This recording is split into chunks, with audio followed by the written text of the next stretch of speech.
Hello, my name's Marjorie, and I just found out something from my husband's boss that, honestly, I still can't believe.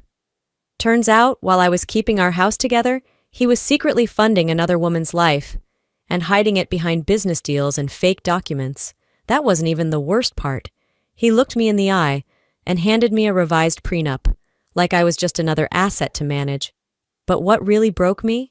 Realizing my daughter knew Clara's name, and I didn't. So now I'm asking, how long had I been married to a stranger? And what else has he kept buried? I stood just outside the ballroom, heels already pinching, heart 2 steps behind my smile. The gala was grand. Those ridiculous chandeliers dripping in crystal, every laugh just a little too loud, every glass of wine poured just a little too full. Gordon disappeared within 5 minutes, off to shake hands, talk numbers, flatter the board. I clung to the edge of the room like an outsider at her own life.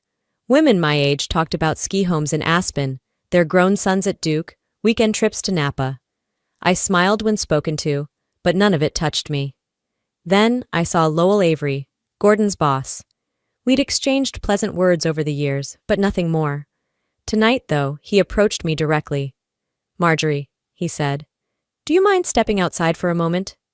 I hesitated, blinking. "Is something wrong?" His eyes flicked toward the crowded room. "It's about Gordon. I think it's time you knew something." We slipped down a quiet corridor, away from the noise. He opened a side door to a small lounge. Dim lighting, leather chairs, the kind of place where secrets were built to survive. He waited until I sat before lowering his voice. "I know this is not how we usually talk, but Gordon's been sending money, regularly, to someone named Clara Burney." The air in the room shifted. Lowell continued gently. "I wouldn't tell you if I wasn't sure. I've seen the transfers myself. I thought you should hear it from someone who didn't want anything from you." I didn't move. I didn't flinch. I just stared at him, as if by looking hard enough I could rewind time and choose not to come to this gala. "Thank you," I said finally, standing too quickly. "I should get back." The ride home was quiet. Gordon drove with his usual calm, oblivious. Not once did he ask where I'd been, why I was so still. That used to be a comfort, his silence. Now it stung. By the time we got home, he'd peeled off his jacket and slipped into his office for one last email like always. I sat on the couch, staring into the dark. At some point, I drifted off, clutching a blanket I didn't remember pulling over myself. Morning came fast. Gordon was already out on the patio, coffee in hand, scrolling his phone. I slipped into his office, my fingers shaky but deliberate. In the back drawer behind some old tax files, I found it. A small business card, thick stock, expensive print. Rogers and Blackwell, LLP, Estate Defense, Marital Asset Strategy. There was a date written on the back. 2 years ago, 2 years. I didn't gasp. I didn't cry. I just stood there, letting the truth unfurl, quiet and cruel. I closed the drawer, walked down the hallway. My reflection in the mirror stopped me. Same silver strands, same face I'd worn for decades. But something had shifted, and for the first time in a long time, I wondered what else had. That night, sleep never found me.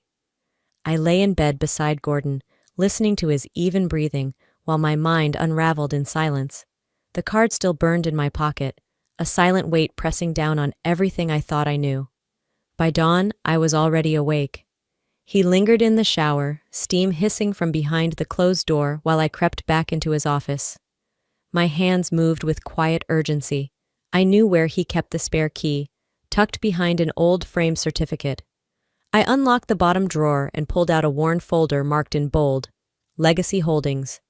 Inside were pages of financial records, some joint, most not. One printout caught my eye. Sleek paper, watermark faint under the morning light. A private account, not our shared bank, not one I'd ever seen. Line after line. Each month, $2,500 wired to the same name, Clara Burney. My fingers stiffened. 16 months. 16 deposits, all directed to a routing number based in Nashville. That wasn't a fluke. That wasn't business. That was deliberate. I told myself it could be anything. A loan, a forgotten favor. "Maybe she's in trouble," I whispered. But if that were true, Why had Gordon never said a word? Why the secrecy? My eyes traced the numbers again and again, hoping they'd rearrange into something less personal, less intimate. But they didn't. He'd been building something behind my back, quietly, carefully, without me. And I'd been setting the dinner table, folding his shirts, laughing at jokes at parties, like some fool who didn't notice the walls shifting around her. I stood frozen for minutes before I tucked the folder back, relocked the drawer, and walked out. In the kitchen, Gordon poured himself a second cup of coffee. The scent of dark roast filled the air as he looked over at me and said, "Morning." I stared at him. "Morning," I echoed, sliding the newspaper across the counter to cover the evidence still trembling in my hand. He didn't notice. He never did. He added cream, stirred, and opened his phone like it was any other day. Like I hadn't just found proof that our life wasn't shared, but sectioned off, me in one corner, Clara in another. I stood at the sink, my hands wet from rinsing a plate I didn't remember holding. Inside, I was cracking. Outside, I smiled. Later, I stood by the window, watching the sun stretch across the yard, where we used to have cookouts, plant tomatoes, argue about whether the dog should sleep inside. It looked the same, but it didn't feel like home anymore. He was calm, collected, while I was unraveling from the inside. If this was what marriage looked like after 40 years, why did it feel like I was the only one still showing up for it? I didn't plan on calling Sadie, but by mid-afternoon, the silence in the house had turned suffocating. I told myself it was just a check-in, a motherly call, nothing more. She picked up on the third ring. "Hey, Mom, everything okay?" I hesitated. "Sweetheart, do you remember ever meeting someone named Clara with your father?" There was a pause. Not long, but long enough to tell me she was thinking harder than she expected. "Clara?" she echoed. "I think... Yeah, a long time ago. I was maybe 10. My hand gripped the edge of the counter. "Where?" "Nashville," she said. "Dad took me on a weekend trip. We stopped at this bookstore and a woman hugged him, real familiar. Called him, Gordo. I thought she was a co-worker or something. She gave me candy." I managed a small, steady voice. "You didn't think it was strange?" "I was 10, Mom. I thought everything was normal." After we hung up, I sat on the bed, still holding the phone like it might offer more answers. My reflection stared at me from the vanity mirror across the room. Same woman, different eyes. I had missed a piece of my own life. How many memories did he create without me? What stories did Sadie carry that I never got to hear? I opened my old journal, the one I hadn't touched since Sadie left for college. My pen hovered, then moved on its own. He built another life and brought her into it. By early evening, I had managed to breathe again. Barely. I set the journal down just as the front door opened. "Hey, Mom." Sadie's voice echoed through the foyer. I stepped into the hall, surprised to see her standing there with takeout bags. "I figured you hadn't eaten," she said. And I had this weird feeling. I hugged her tightly, longer than usual, then motioned toward the kitchen. While I unpacked containers, Sadie wandered toward Gordon's study. The door was cracked. He was on the phone. "She's digging," he said. "We need to get ahead of it before this spreads." Sadie froze.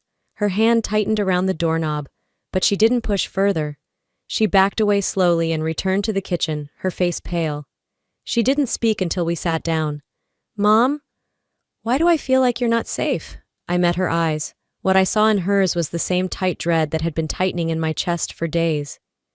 "Because maybe," I said softly, "I'm not." The morning after Sadie's visit, I woke earlier than usual. I moved through the kitchen quietly, setting the table like I always did. Eggs, toast, coffee. A performance I'd perfected over the years. But this time, I wasn't playing the part of the doting wife. I was setting a stage. Gordon came in, briefcase in one hand, jacket in the other. "Why did you take Sadie to see Clara?" I asked calmly, folding a napkin. He paused mid-step. "What?" "You heard me." He blinked, trying to recalibrate. "Where's this coming from?" "Nashville, the bookstore. Sadie remembers." His expression shifted. The mask slipped. "You've been talking to her about this?" His voice cracked, then sharpened. You had no business pulling her into this. She lived it, Gordon, I replied. She was there. I wasn't. He slammed his briefcase down on the counter, rattling a glass. You just can't let things go, can you? Always needing something to be wrong. Always digging. I'm not digging. I'm waking up. You're twisting everything. This is what you do. You build stories in your head. He pointed at me. And you make everyone pay for them. I stared back, unflinching. Maybe I'm finally done pretending I don't see what's in front of me. He stepped closer. You want to throw away decades over some old memory Sadie half remembers? Over some woman who doesn't matter?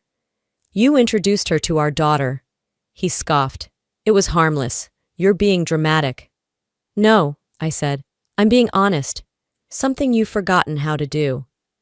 A mug shattered in the sink behind us. Sadie stood in the doorway, her hand still shaking from where she'd dropped it. You lied to me too? She asked, voice quiet but cutting. Gordon's mouth opened, but no words came. She turned away. He stood frozen. Then, muttering something I couldn't catch, stormed out of the kitchen and disappeared into his office. The door slammed. Sadie and I sat at the table in silence. He's not the man I grew up with, she whispered, staring at her untouched plate. No, I said, feeling the weight of my words. He's the man I stopped questioning. That's on me. Later that evening, I opened my journal again. I didn't write much, just one line. If I didn't ask now, there would be nothing left worth saving. Francine showed up just after 10 that morning, eyes wary, hands clenched around a folder she never intended to carry. I told myself to stay out of it, she said, but I can't anymore. She sat down at my kitchen table and slid the folder toward me. I opened it slowly. Inside was a printed copy of a staff newsletter, dated 3 years back. My eyes locked on one name that hadn't stopped haunting me. Clara Burney. Redacted, yes, but still there, still visible. Francine pointed to the paragraph. Clara was part of an internal audit. There were irregularities with corporate funds. She left right after that. The whole thing got buried. I scanned it again, and again. She didn't just leave, Marge. She was pushed out, Francine added, voice low. My friend in HR says Gordon signed off on the payouts that tied to her name. Quiet exit, full package. A chill ran down my arms. It wasn't just the affair, or whatever it was. He protected Clara and protected himself. She took the fall for him? I asked, my voice flat. Francine didn't answer. She didn't need to. After she left, I stared at the folder until noon. Then I slid it into my own drawer. No lock, no hiding. I wasn't the one burying the truth anymore. That night, Gordon came home early. No greeting. Just placed a manila envelope on the table while I reheated dinner. We should talk, he said. I didn't look at him. With everything going on, he continued, maybe it's smart if we separate our finances, just to keep things clean, in case people get ideas. I opened the envelope, a revised prenuptial agreement, his lawyer's name at the top, fresh date at the bottom. Is this a joke? I asked. He shifted like the ground had moved under him. It's just a precaution.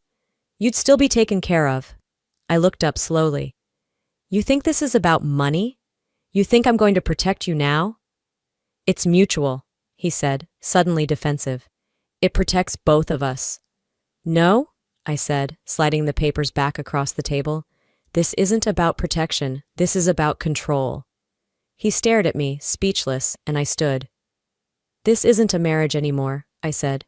It's a negotiation, and you already lost your leverage the second you tried to silence me.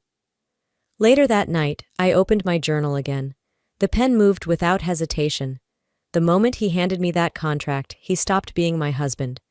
The next morning, I didn't wait for the house to fill with noise. While Gordon was still asleep, I grabbed my keys and drove straight to Francine's place.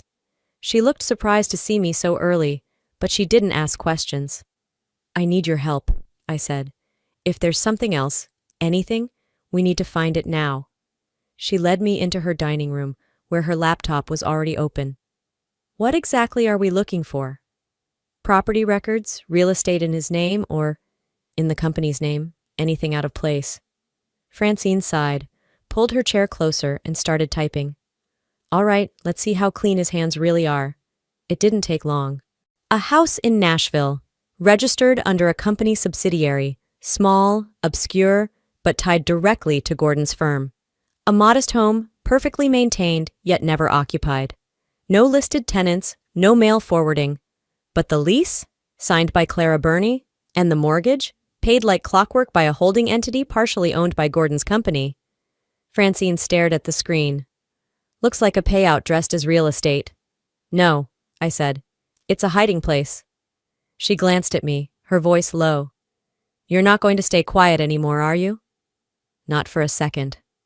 That evening I returned home before Gordon did. I printed everything. Ownership documents, payment history, Clara's lease signature. I placed them on his desk, neatly stacked, right next to the framed photo of our wedding day. I left a note on top. I know, and I'm not afraid of what comes next. I didn't wait for him in the kitchen. When he arrived, I heard the sound of his footsteps pause outside his office door.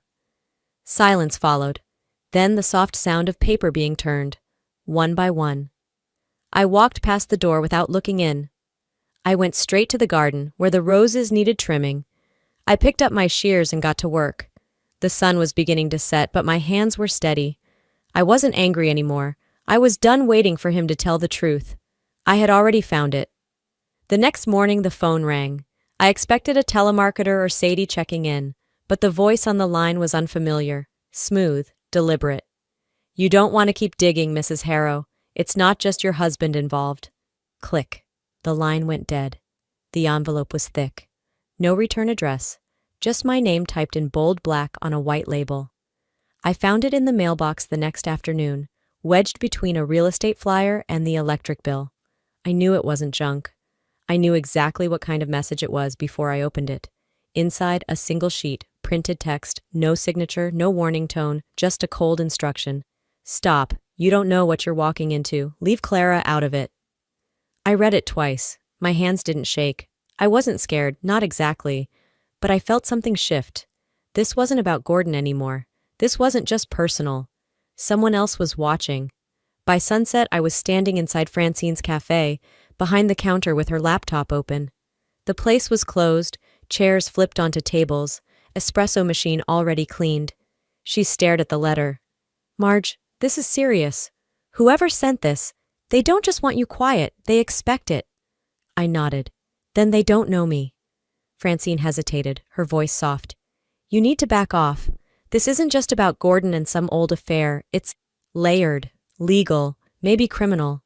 I'm not backing off, I said. They're nervous. That means I'm close.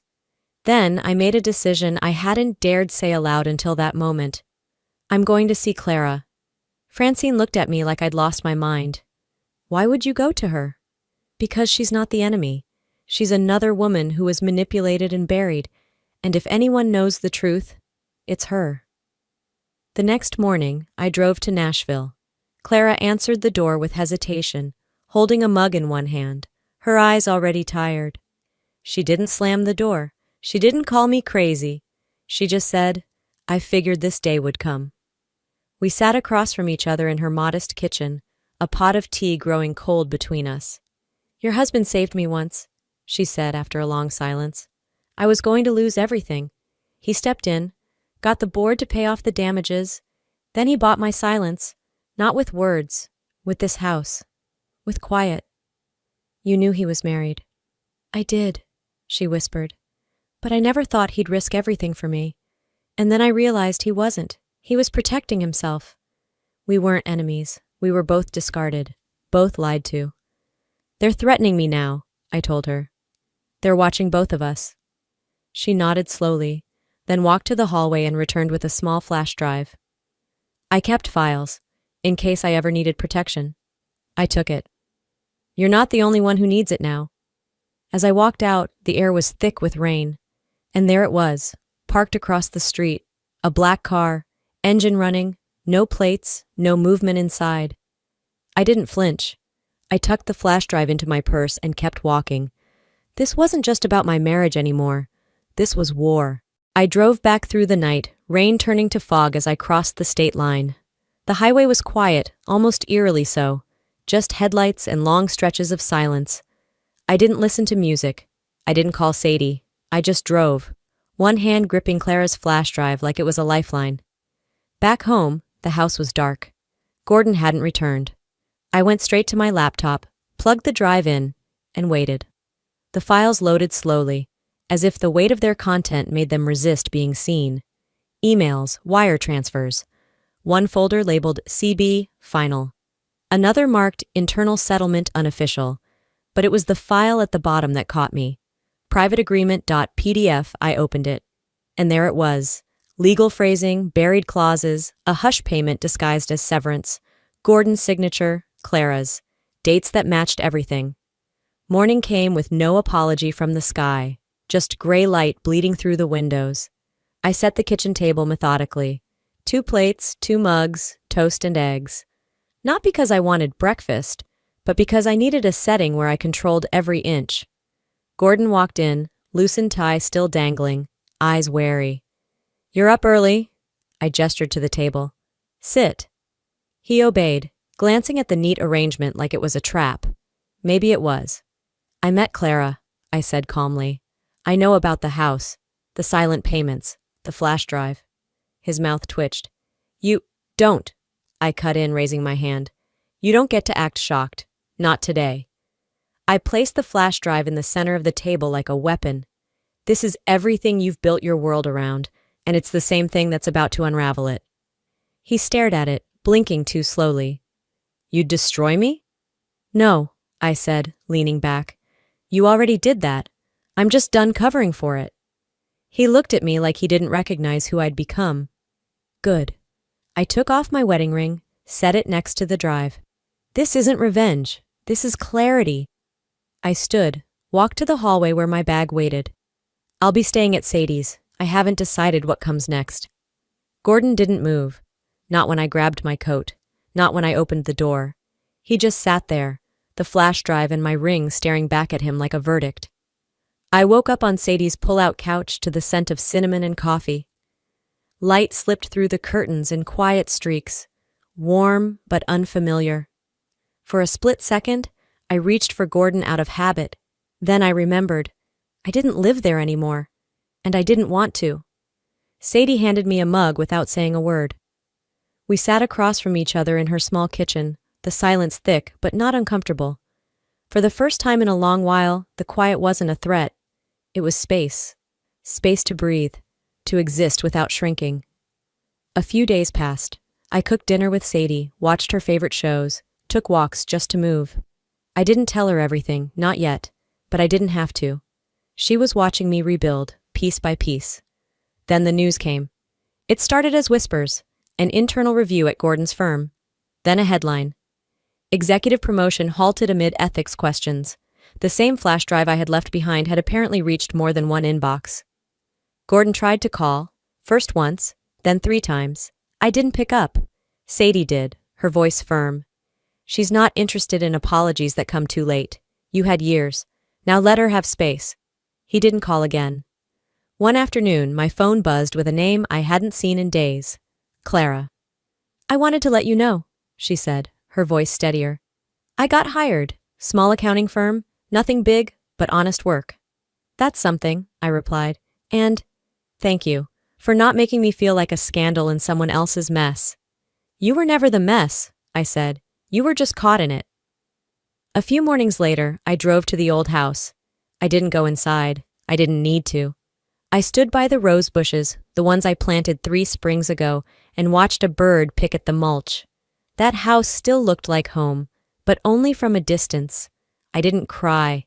I didn't knock. I just whispered, "I still believe in love." Just not in the version I was taught to endure. That night, I opened my journal one final time. Some wounds don't bleed. They echo, and I will carry that echo forward, not as pain, but as proof that I lived. In the end, it wasn't just about betrayal or silence. It was about waking up to the quiet ways we disappear inside relationships and choosing not to vanish anymore. If you're watching this and you've ever felt overlooked, manipulated, or made small in the name of keeping the peace, hear this from someone who's lived it.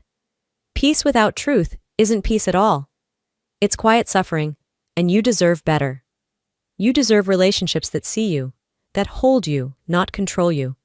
I hope my story reminds you to trust your instincts, to ask the hard questions, and to walk away if the answers break your soul more than staying ever could. And now I'd love to hear from you. Have you ever reached that breaking point where silence cost you more than speaking up would have? Or maybe you've chosen yourself after years of forgetting who you were. Let's talk in the comments. Your story matters too. If this video touched your heart, drop a 1 in the comments, or tell me where you're watching from. If it didn't land for you, I'd love to know why. What would you have done differently in my shoes? And if you believe in stories that heal, challenge, and empower, subscribe to this channel so you never miss the next chapter. Thanks for listening, and wherever you are in your journey, keep going.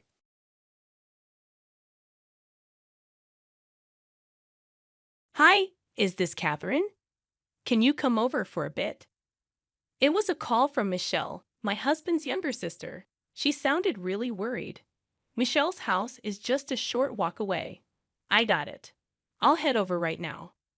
When I arrived at Michelle's, she led me to a room full of buzzing bees. What the heck is this? When I opened the cardboard box, the bees came flying out.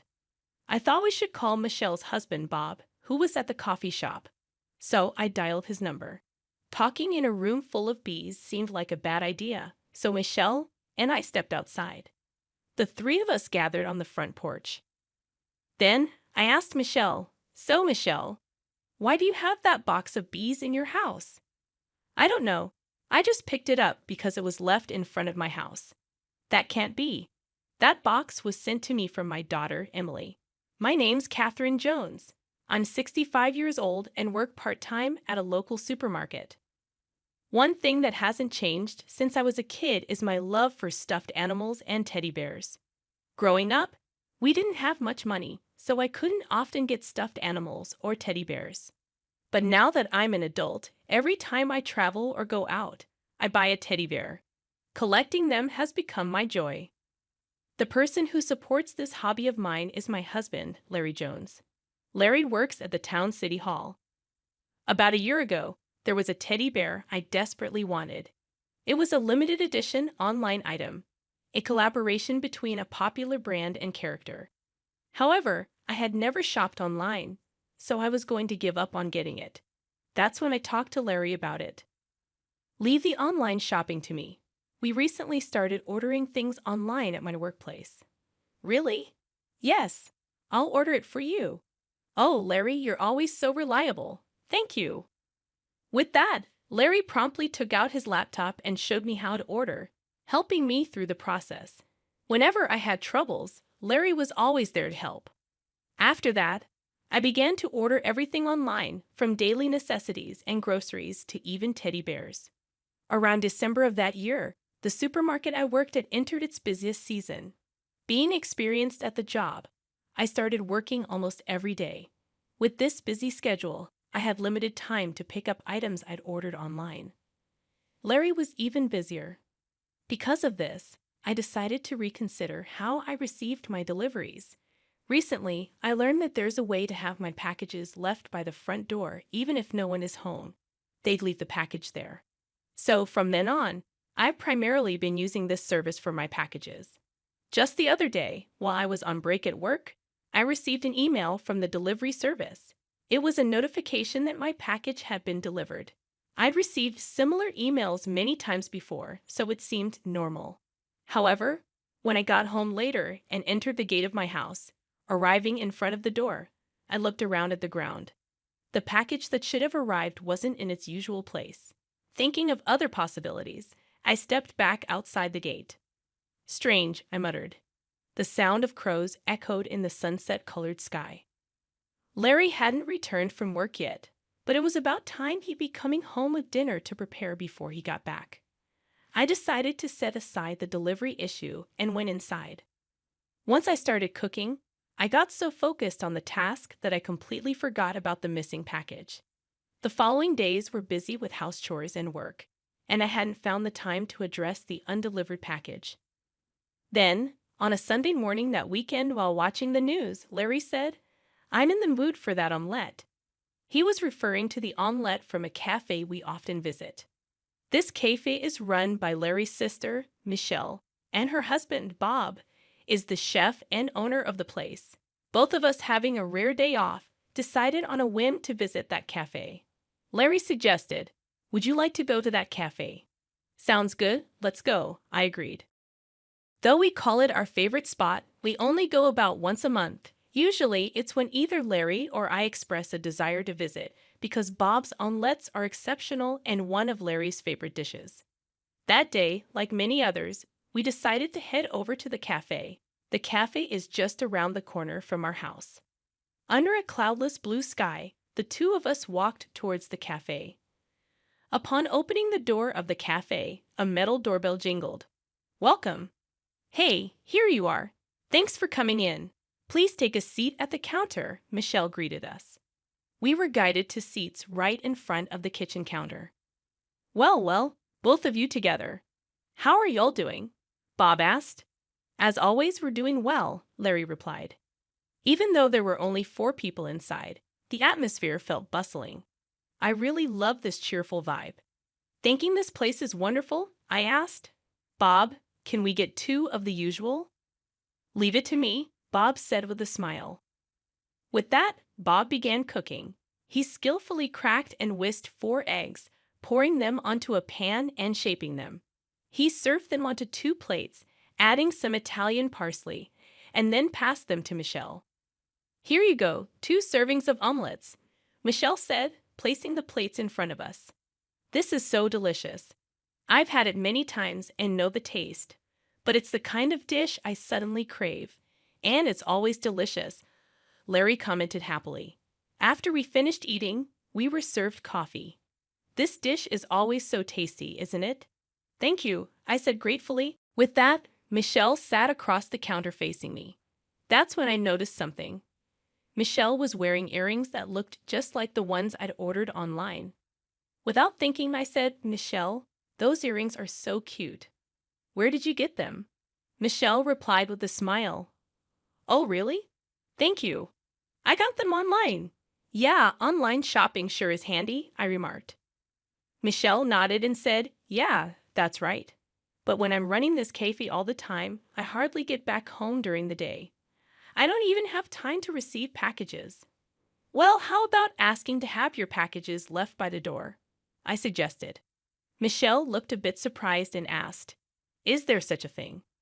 At that point, I decided to explain the concept of the service in detail. As I was explaining, I recalled and shared my own experience with it at home. It's a good service, but sometimes there are mistakes.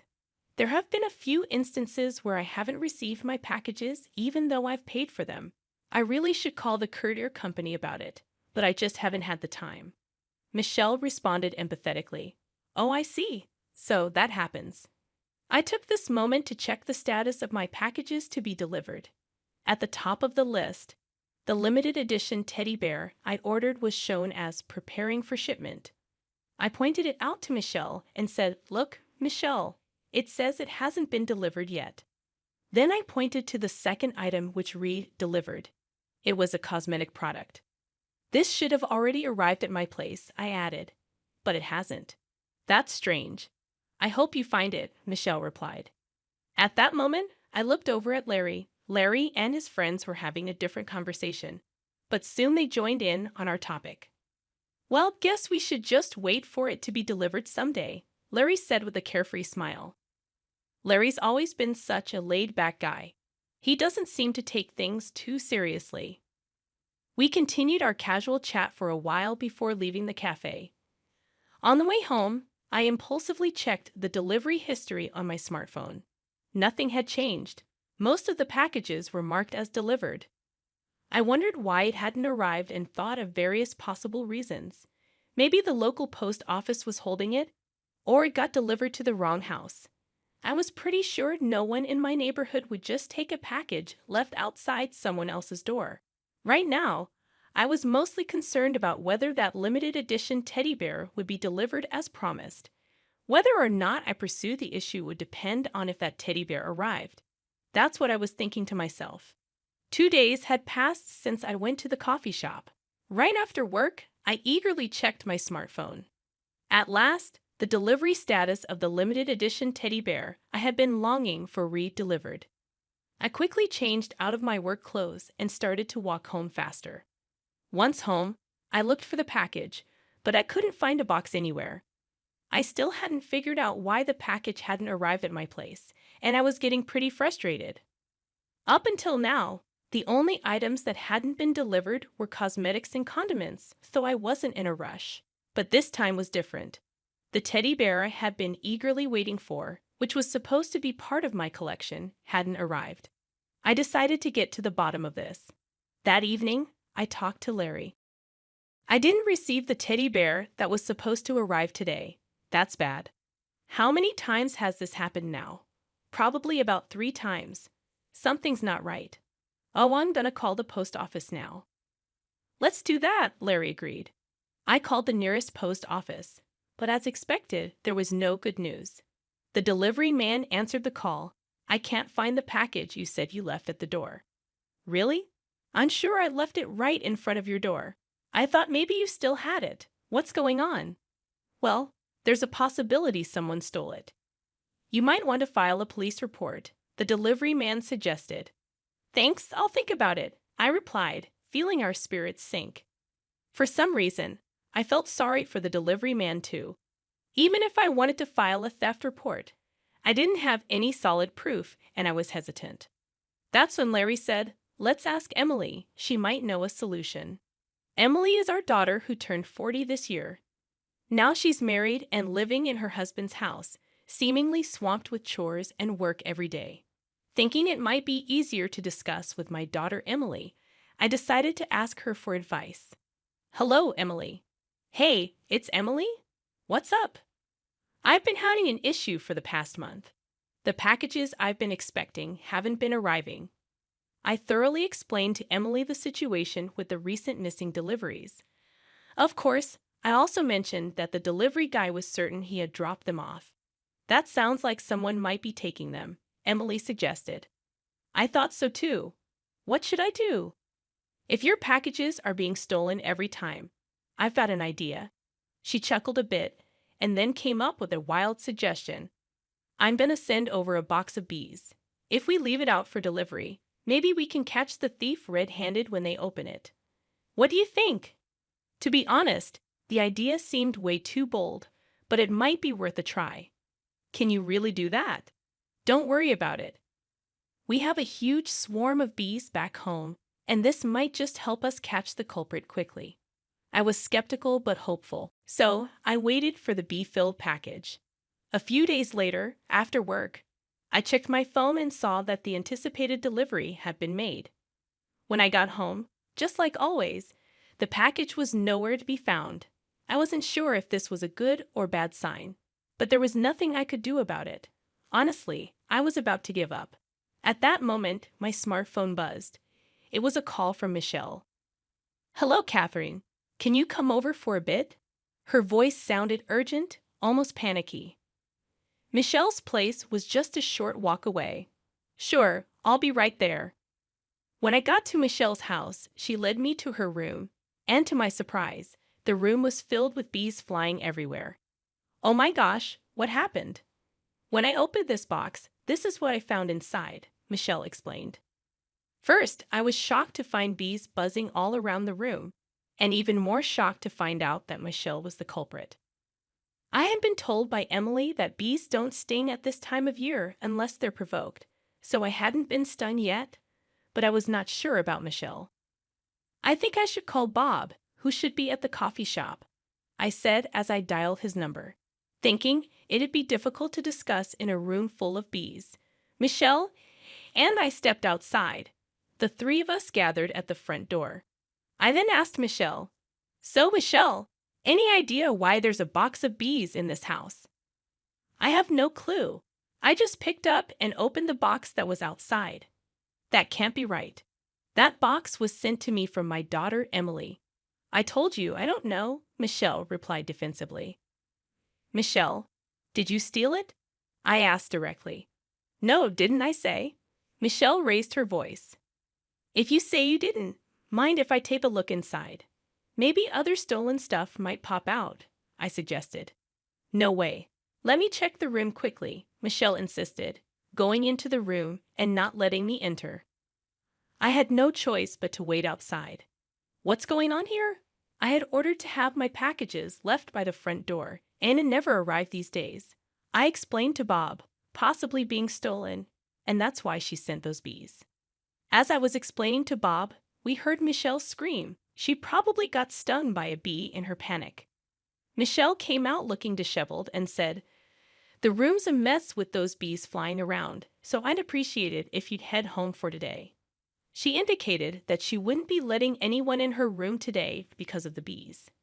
Then an unfamiliar person approached us. It was a beekeeper named Oliver, a friend of Emily's living nearby. After a quick introduction, Oliver said, "Emily asked me to help with the bee situation. Is it okay if I handle it here?" "Yes, please," I replied, relieved to have someone knowledgeable about bees to take care of the situation. So while Michelle was flustered, Bob and I let Oliver inside the house to handle the bee situation. While waiting for the bees to be collected, we continued talking outside. "I guess we'll be able to check the room today," I said to Bob. "But I've only got stuff I bought." "There's no point in checking," Michelle suddenly asserted, probably intending to insist that everything in there was hers. 30 minutes later, Oliver completed collecting 900 honeybees. Shocked by the sheer number of bees, the three of us entered the room. I took a quick look around and then started searching every corner.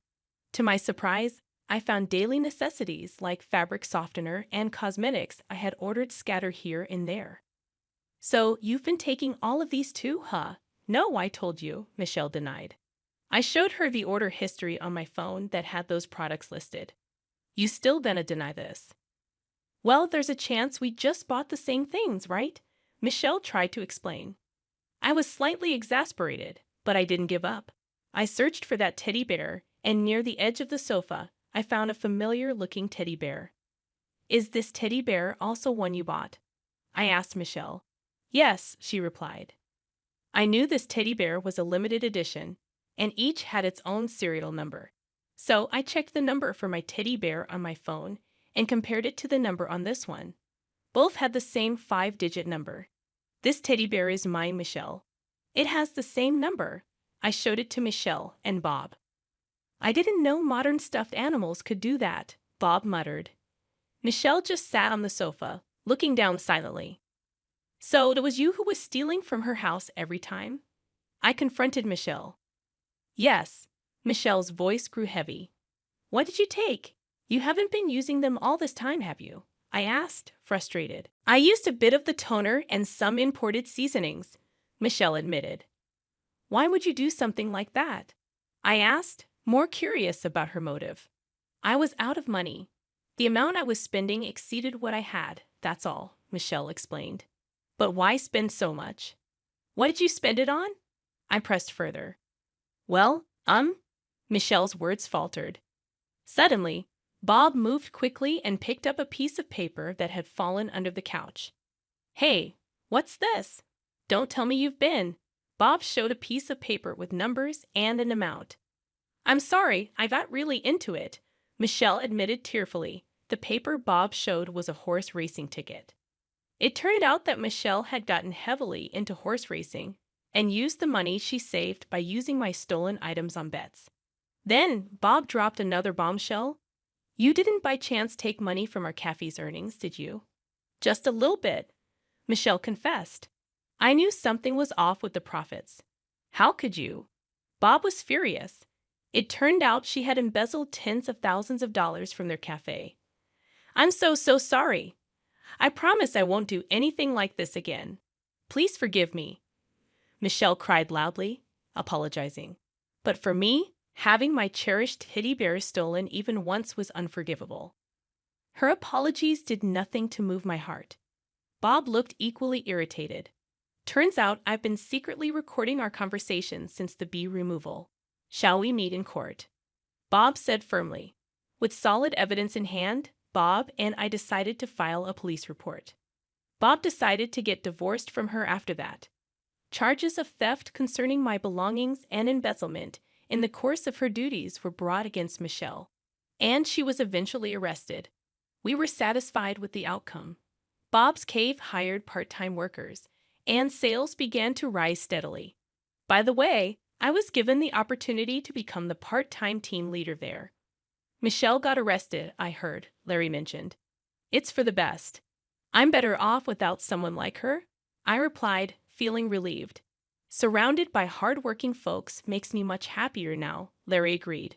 Yes, let's keep up the good work, I smiled, feeling content. From then on, I started receiving packages left at my door. Of course, many new teddy bears joined my collection. Larry and I even went on trips to collect limited edition teddy bears from various places. And every day is blissful surrounded by all these teddy bears with Larry.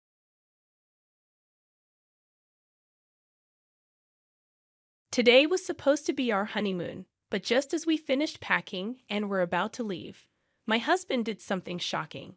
He tore up my passport right in front of me. His smug expression annoyed me.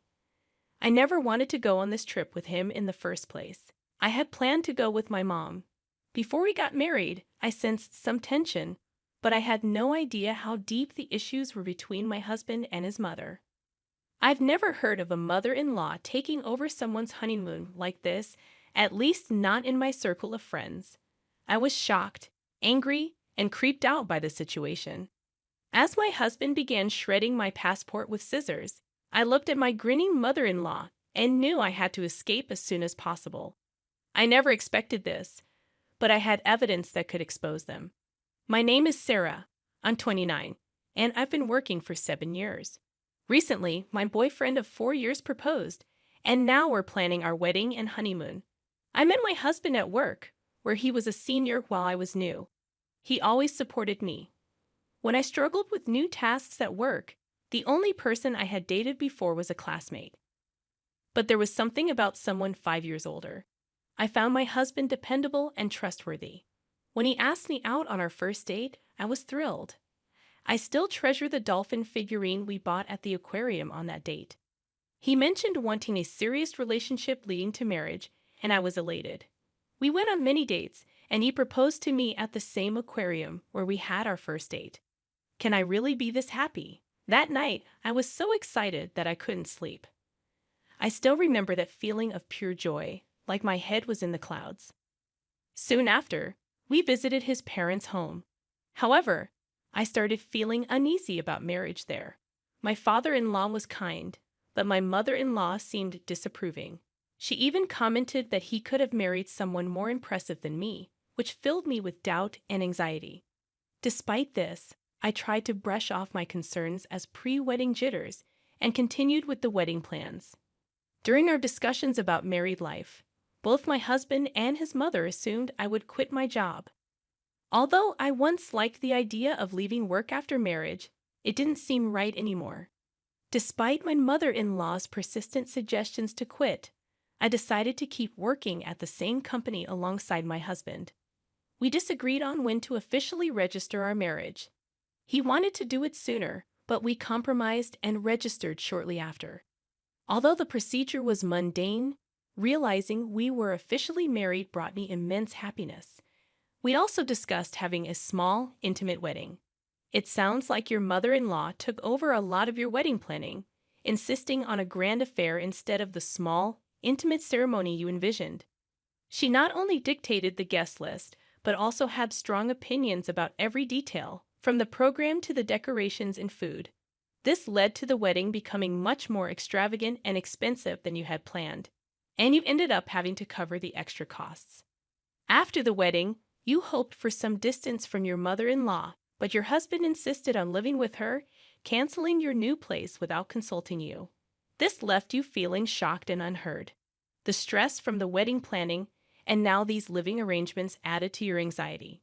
Despite these tensions, you were looking forward to your honeymoon abroad, a dream destination you had always wanted to visit. However, your husband's suspicious behavior and the prospect of returning to live with your mother-in-law after the trip made you feel uneasy. Unfortunately, your husband wasn't helpful in planning the honeymoon either, adding to your growing concerns. It's clear that your husband took charge of booking the flights and hotels for your honeymoon, which initially seemed helpful given the excitement surrounding the wedding. However, this turned out to be a foreshadowing of something shocking to come. On the day of your honeymoon, as you were preparing for your flight, Edward casually dropped the bombshell that he would be going on the trip with his mother instead of you. This was incredibly confusing and upsetting, especially since you had paid for everything and were expecting to go together as newlyweds. Edward then tore up your passport, which you had given him for safekeeping. Without any regard for your plans or feelings, it became clear that he never intended to go on the honeymoon with you and viewed it as a secondary priority compared to a trip with his mother. When his fully made-up mother-in-law burst into the room, they both laughed gleefully at leaving you behind. This revelation left you feeling repulsed and realizing that you had made a grave mistake marrying someone who disregarded your feelings so callously. This shocking turn of events made you realize the true nature of your husband and mother-in-law, and you were left feeling betrayed and deeply disappointed. It's devastating to realize that your husband had planned to go on the honeymoon with his mother all along, using the preparations as a guise to prepare for their trip. He booked everything under his mother's name and left you with all the costs. This betrayal deeply hurt you, overshadowing any initial happiness you felt about his involvement in planning. The dreamy wedding and honeymoon you had envisioned were ruined by the interference of your mother-in-law and your husband's deceit. Overwhelmed by this situation, you initially couldn't accept it, but soon decided that you needed to act quickly and pursue a divorce. Interestingly, you had been recording audio since the wedding preparations began, initially to preserve memories, but later to document your mother-in-law's troubling behavior. These recordings unexpectedly became crucial evidence for your divorce. As you began packing to leave the house, you discovered shocking evidence that your husband was embezzling money from his company. This revelation added another layer of deceit to an already painful situation, strengthening your resolve to leave and end the marriage. It's devastating to realize that your husband and mother-in-law betrayed you, turning what should have been joyful events like your wedding and honeymoon into painful experiences. Edward's deception hit you hard, especially since you were initially grateful for his help with the honeymoon preparations, only to find out he was planning to go with his mother all along. Edward booked everything under his mother's name and left you with the financial burden, which added to your feelings of betrayal and anger. The dream wedding and honeymoon you had imagined were shattered by their actions. Feeling overwhelmed and hurt, you decided that getting a divorce was the best course of action. Interestingly, you had been recording moments since the wedding preparations began, originally to preserve memories. Over time, these recordings became crucial evidence documenting your mother-in-law's malicious behavior and harassment, which would support your decision to seek a divorce. Despite the pain, you found solace in knowing that these recordings would serve a purpose beyond preserving memories. It's ironic how those recordings became so useful. Just a few days after moving in, I began repacking my belongings, realizing I hadn't opened much since arriving. I wondered if my husband and his mother were already at the airport, which filled me with indescribable anger. Despite only being there a short time, I wanted to erase any trace of my presence, so I thoroughly cleaned everywhere I had been. While cleaning the living room, I stumbled upon shocking evidence of my husband's embezzlement from his company. I immediately called my uncle and recounted everything that had happened. He became visibly enraged, which was an expression I had never seen on him before.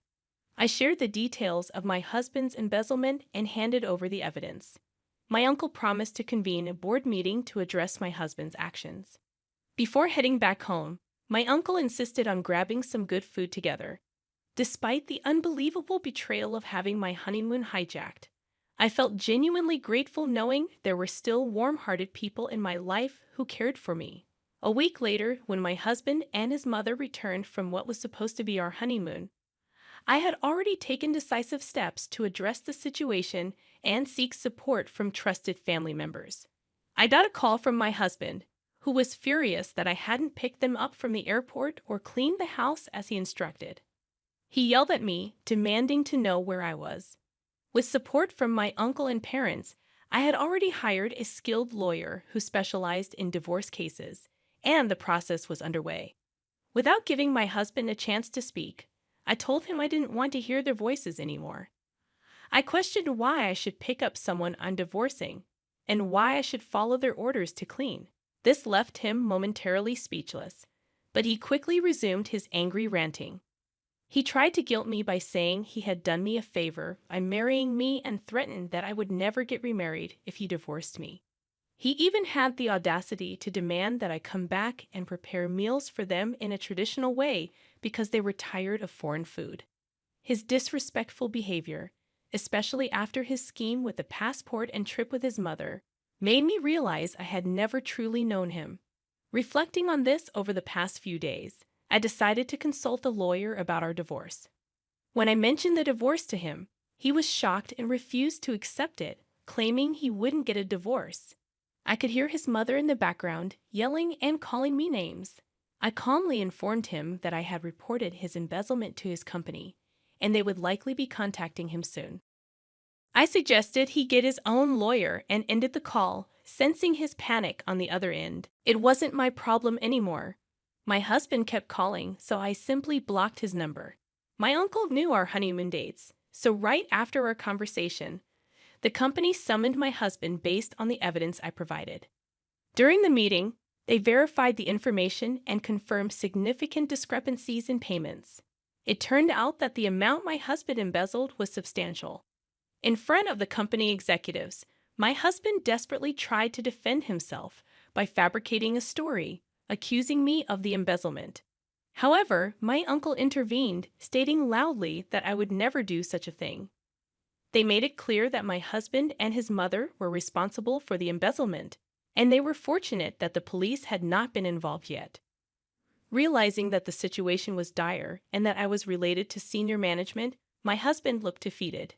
That day, I went to return the wedding gifts to my colleagues since our marriage had ended so abruptly. However, everyone refused, stating that they had given the gifts as a gesture of goodwill. During this interaction, my husband approached me, expressing surprise that I was related to senior management and pleading for forgiveness. He asked if I could persuade my uncle to let him stay at the company and make the embezzlement charges go away. Disgusted by his audacity, I firmly told him that divorce was the only option now, and he needed to face the consequences of his actions. Ignoring my words, he desperately clung on, but my colleagues intervened, and security eventually escorted him away. He was immediately fired from the company, and they are seeking damages for the embezzlement. Afterward, my mother-in-law repeatedly tried to contact my family, likely seeking to meddle further. After consulting with my sensible father-in-law, the calls from my mother-in-law stopped. Initially, he had believed that she was going on a domestic trip with friends and was looking forward to a peaceful week without her constant demands. He later apologized to me, admitting his mistake. Understanding my situation, my father-in-law agreed that I should return to my parents' home and helped me pack. Despite our emotions being high at the time, I went back to my family knowing he was the only reasonable person I could trust in that house. Feeling embarrassed about how my honeymoon was hijacked, I considered resigning from my job. However, my uncle and CEO arranged for me to be transferred to a different office, which helped distract me from the situation. The divorce process with my husband went smoothly thanks to an excellent lawyer. Later, I learned that my father-in-law was involved in planning our wedding and realized my husband had no savings. To cover the substantial alimony, my father-in-law had to sell their family home. Due to rumors and gossip in the neighborhood about my canceled honeymoon, living there became unbearable. My mother-in-law likely couldn't bear the scrutiny, and my father-in-law felt responsible for covering the damages caused by my husband's actions. After being fired and facing damages, my husband suffered a breakdown and moved to a small apartment. Seeing her son distressed, my mother-in-law also became reclusive. My father-in-law, tired of her behavior, considered divorce and asked for help from the lawyer I used. Thanks to the CEO and my uncle, I was transferred to a supportive branch office. I am grateful for their intervention and support. My only regret is missing out on the honeymoon destination we planned. Once things settled down, I hope to take a relaxed trip abroad and move forward from this difficult chapter in my life.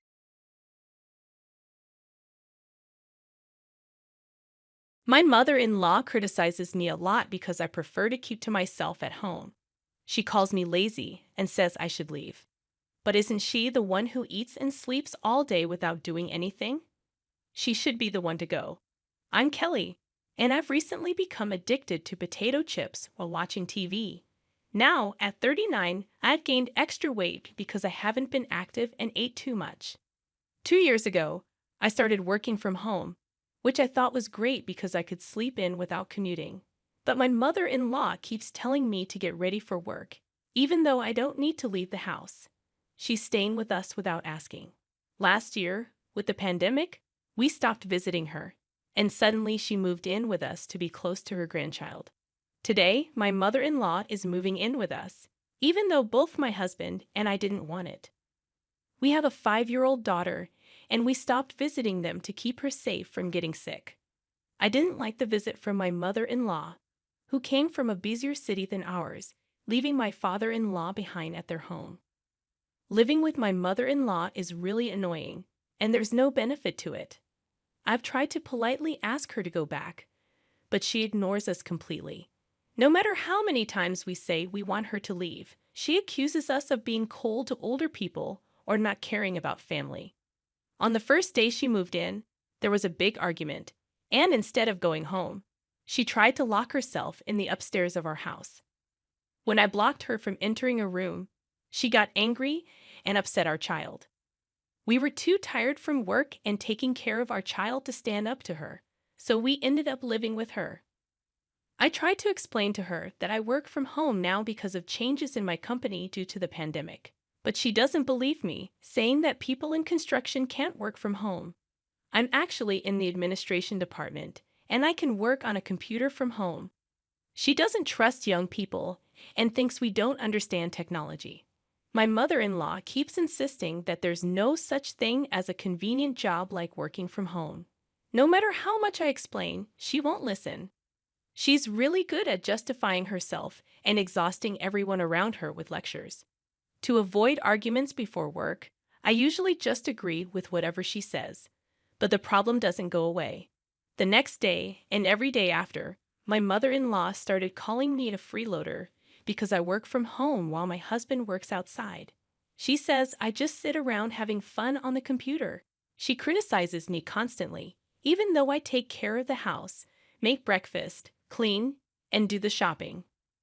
Ironically, she's the one who does nothing but eat the meals I prepare, snacks I buy, and lounges around the house all day. Despite my complaints, she won't leave.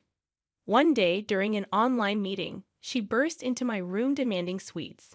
I had to explain I was working, but she accused me of pretending. Living with her is really tough. My mother-in-law keeps complaining about little things like having bread for breakfast 2 days in a row and calls me stupid for not being more attentive. Yet, she hasn't contributed anything to our living expenses since moving in. To be honest, I pay the $1,800 monthly mortgage for this house that's in my name. When my husband and I got married, he faced an unreasonable job transfer and was threatened with a demotion when he declined. So he made the tough decision to quit. At the time, I was financially stable working at a larger construction company, so I took out the mortgage in my name. Now, my husband contributes to our expenses, and we share everything as a couple. I'm definitely not the freeloader my mother-in-law claims I am. One day, she insisted I go buy sweets, and when I locked her out of the room to work, she banged on the door and disrupted my meeting. It was so bad that my husband, who's usually careful with his words, cursed and yelled at her, saying enough is enough. Even he had reached his limit. My mother-in-law is assertive with the attitude that she's the parent here, but when my husband gets really angry, she becomes weak. If my husband could control his anger better, maybe she would have left. After he physically escorted her to the front door, she quieted down a bit. Eventually, my husband had to physically remove her from our home, but she forcefully pushed her way back into the house. My husband and I tried to stop her, but we ended up with bruises on our arms and legs. It seems like my mother-in-law is determined not to leave without a fight. She hates being told what to do, so even if we kick her out, she might just come back. We had no idea how to deal with her. Although she had been quiet for a while, one day she started again. She told me she met a neighbor during her walk who mentioned that their wife works from home sometimes but also goes to the office. My mother-in-law used this to claim that I was lying about working from home. She interrupted me at work to prove her point. I tried to explain that my company allows me to work fully remotely, especially since we have a child. But she kept accusing me of lying and being childish. She laughed triumphantly, saying people are shocked to hear that someone works from home like I do. She doesn't believe remote work like mine exists. Despite my attempts to politely ask her to leave so I could focus, she ignored me.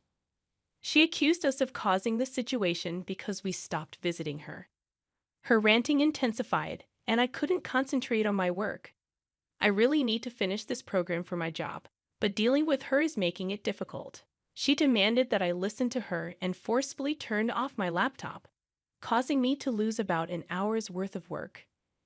Then she insulted me, calling me a freeloader and telling me to get out of the house. In her anger, she even threw the computer at me, breaking the monitor. Luckily, it was my personal laptop and not a company one, but it was still upsetting. I couldn't understand why she called me a freeloader when she's the one who does as she pleases without contributing anything to the household. No one welcomed her presence, and it was frustrating. After that incident, I decided not to argue with her anymore. Since my computer was broken, I had to go into the office to work and reduce contact with her. She made sarcastic remarks, but I ignored them. When my husband heard what happened, he was furious and determined to kick her out. But just kicking her out wouldn't satisfy me. I decided to endure a little longer until she went on a trip with a friend. During that time, I planned to give her a taste of her own medicine. A week later, my mother-in-law returned from her trip in a good mood. But she found me in the room she had been using. She demanded I unlock the door, but I stood my ground, telling her that this was my house and I had been using the room for years. So I told my mother-in-law firmly that she had to leave. She was furious and kicked the door, but I didn't open it. My daughter's voice came from behind the door, asking Grandma to handle things. It seems my husband was also there, advising her not to end up like Grandma. My husband gave my mother-in-law 3 choices. Leave now, think about it, and then leave, or leave and never come back. Despite her anger, my daughter's words seemed to have an impact, and my mother-in-law's voice became weak. She argued back, saying she did nothing wrong, but my husband pointed out how she only thought about herself. Frustrated, I decided to open the door. My mother-in-law was shocked by what she saw inside. She asked where Jung was, and I jokingly said I threw him out with the trash. Jung turned out to be her favorite Korean idol. She had collected CDs and merchandise related to him and had even attended events he participated in. Most of her suitcase was filled with Jung items. When she decorated the room with his posters and photos, I replaced everything with posters of the Backstreet Boys and their merchandise, and even changed the curtains. She was upset that everything was different, and we argued about the changes, but it seems my prank caught her off guard and changed her mood. So I decided to play a prank by replacing everything in the room with items that were age-appropriate. I changed the posters to ones of the Backstreet Boys, replaced the curtains, and even swapped out her favorite Joe items with different decorations. When my mother-in-law saw the changes, she was shocked and upset. She asked about her belongings, and I teased her about the cost of the new items, saying that each poster was expensive and even showing off a designer carpet and a Homer Simpson stuffed toy I bought. I explained that if I were really a freeloader, I wouldn't have the money to buy all these things. This seemed to deflate her, and she didn't argue back. Then, I showed her the outfit she would wear the next day. A pair of stylish pants and a t-shirt with freeloader written on it. My mother-in-law was overwhelmed by everything and started to tear up. Eventually, she decided to leave. pulling out her suitcase from the trip and exiting our house. My husband and daughter supported my decision, and she finally left. But I hadn't expected to be this effective later. I contacted my in-laws and said, if you want the June goods back, please pay for the past living expenses. And the computer did I really throw the goods away, of course. Not that would be a crime.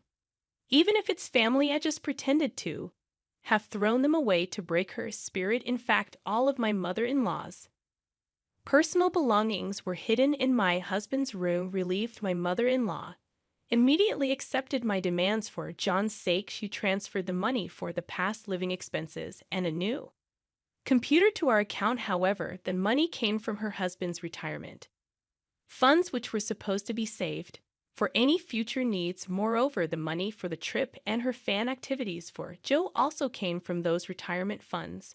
Originally, my father-in-law was bitter about my mother-in-law's uninvited stay at our house and furious about the reckless spending of his retirement funds. Naturally, they ended up divorcing after a huge fight. Since the family home originally belonged to my father-in-law, my mother-in-law was kicked out, probably hoping to rely on us. My mother-in-law found herself without support after my husband declared he wouldn't take care of her. After such a flashy showdown with me, she resigned herself to her fate and didn't seek help. In the end, she moved in with her arranged sister, but was reportedly quite tormented by her niece's good riddance. Meanwhile, our household has become even livelier with our daughter starting elementary school. Lately, she's been learning to make sandwiches at school recreations, and she insists on serving her creations to us every day, so our dinners are full of sandwiches.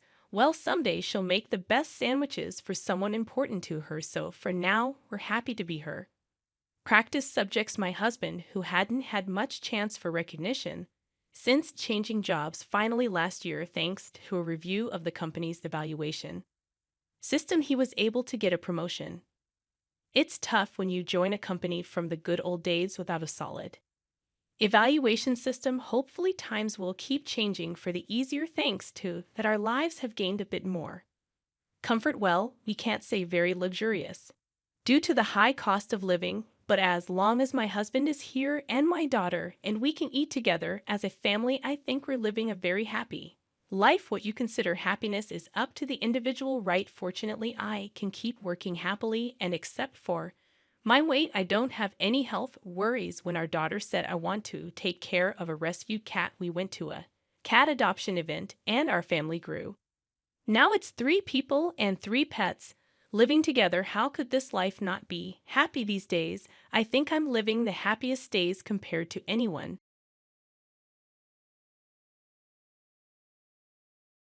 I'm Chloe, an architect. I had planned every little detail of my wedding, from the flowers to the songs. I always dreamed of this day being like a scene from a romance book where love wins. Jack, my fiancé, was standing at the altar with a nervous smile. He's an engineer, very logical, unlike me, who is more creative. I thought we balanced each other out well. I was so happy to start this new part of life with him. But when our eyes met, I noticed he seemed distant, almost troubled. I thought it was just nerves. I was wrong. As I walked towards Jack, his mom Linda whispered something to her neighbor, sizing me up with narrowed eyes. When she saw me looking, she forced a smile and said I looked beautiful, but it didn't seem genuine. The ceremony went on, and when the pastor asked if Jack would take me as his wife, there was a long, painful pause before he finally said, I do. But his eyes didn't have the warm feeling I'd always associated with those words. As we exchanged rings, Linda stood up and took a photo, loudly saying we needed to capture the moment because weddings are just the beginning of a lifelong commitment. The irony wasn't lost on me. It felt more like a warning than a blessing. During the reception, Linda came over to me while I was talking to some old college friends. Oh, Chloe, she said in a sweet tone, your dress is lovely, though a bit unconventional for a wedding. But then again, you've always been rebellious, haven't you? I looked at her, forcing a smile. Well, I believe weddings are about celebrating love, so why stick to tradition? I tried to keep things light. Before Linda could reply, Jack stepped in. telling his mom to leave me alone because it's our day. I felt a momentary relief, thinking he was finally supporting me. But then he added, "Besides, there's no point arguing about dresses and traditions now, is there?" His words carried a sense of resignation that shouldn't have been there on what was supposed to be our happiest day. I looked around the room, hoping to find someone who could reassure me that everything was normal, that it was just wedding stress making everyone act strange. But deep down, I knew something was wrong. The warning signs were too obvious to ignore. As we prepared for our first dance, Jack held me at arm's length. Our bodies moved to the music, but it felt like our souls were miles apart. The song, meant to be a celebration of our love, seemed to mock me instead. "So, Mrs. Clo, ready for forever?" Jack asked as the music faded away, his words echoing in the space between us. If forever was going to be like today, I thought, then I didn't know. But all I said was, "Yes, ready as I'll ever be," praying that the dark cloud hanging over us would lift and that this bizarre start would just be a blip in our forever. Little did I know, this was just the beginning of a saga that would test not just our marriage, but the very essence of who I was seemed to be under attack. As everyone raised their glasses to toast our new beginning, I couldn't shake the feeling that something had already ended. After the wedding, we returned to my cozy 3-bedroom house, bought with years of hard work. It was meant to be our safe haven, a fresh start for a lifetime together. Little did I know, those walls would soon feel like a prison, a stage for domestic battles. The invasion started subtly. Linda, who lived just 15 minutes away, began dropping by uninvited. She never missed a chance to criticize me, my cooking, the arrangement of the living room, even the color of the bathroom tiles. "Why can't you make anything other than this tasteless pasta?" she scoffed during one visit. Jack would weakly intervene, but it felt like he did it more for show than genuine concern. Linda's visits became more frequent, almost like clockwork, each one marking her territory with a snide comment. But the biggest shock came when she arrived one afternoon with suitcases and an air of entitlement that could suffocate anyone within a mile radius. "I'll be living with you now," she declared, pushing past me to claim my cozy reading nook as her own. My heart sank. I looked at Jack, silently pleading for him to say something to stop this. This was our home, our decisions to make together. "Jack, can I talk to you for a moment?" I managed to pull him aside, my voice trembling. "We should have discussed this before any decision was made." He looked at me, his eyes void of the love and support I desperately craved. "I thought I had seen just a few months ago. Mom's getting older, Chloe. She shouldn't be alone. She should be with family," he said, emphasizing the word family as if I weren't considered part of it. "So I'm not family? Is that what you're saying?" I questioned, feeling the hot sting of tears starting to form. "You know that's not what I mean," he retorted, clearly exasperated. "But Mom has done a lot for me, and I owe her this much." "What about what we owe each other? We just got married, Jack. This is supposed to be our time to grow as a couple, not play house with your mom." But my arguments fell on deaf ears. The decision was made just like that. My opinion, my feelings, my home, none of it seemed to matter. And so Linda moved in, turning the love nest I had envisioned into a battlefield of egos, tensions, and outright hostility. Every room in the house felt heavier, suffocated by her presence. I could no longer find a quiet corner to read, a peaceful moment to reflect, or even a loving glance from the man I thought I'd spend the rest of my life with. That's how I realized I wasn't just fighting for my marriage or my home. I was fighting for my identity, my dignity, and my peace of mind. All the while, a single thought echoed through my head. How did it come to this? How did my life, my home, my choices become secondary to the whims of someone else? My reading nook was now a shrine to Linda's possessions, my kitchen a stage for her criticisms, and my husband, well, he was a stranger siding with the enemy, and all of this was just the beginning. If I thought life was hard before, it was nothing compared to the living nightmare that followed. The atmosphere in the house grew denser each day, as if the walls themselves were closing in on me. What made it even worse was the undeniable 2 blue lines on the pregnancy test I held in my trembling hands. I had always imagined sharing the news of my first pregnancy as a moment of joy, an occasion to be cherished. But as I looked at myself in the bathroom mirror, eyes red from restrained tears, I realized this milestone had turned into a millstone around my neck. When I told Jack about the pregnancy, his response was as lackluster as ever. "Well, that's something," he mumbled before quickly changing the topic to discuss a home improvement project his mother had suggested. It was Linda, of course, who took control of my pregnancy as though it were her divine mission. She began dictating my diet, my activities, and even the hospital where I would deliver. But her intrusion didn't stop at unsolicited advice. She managed to turn my pregnancy into another battleground for her psychological warfare. "You're eating again," she would say, her eyes darting towards the modest sandwich I'd made for myself.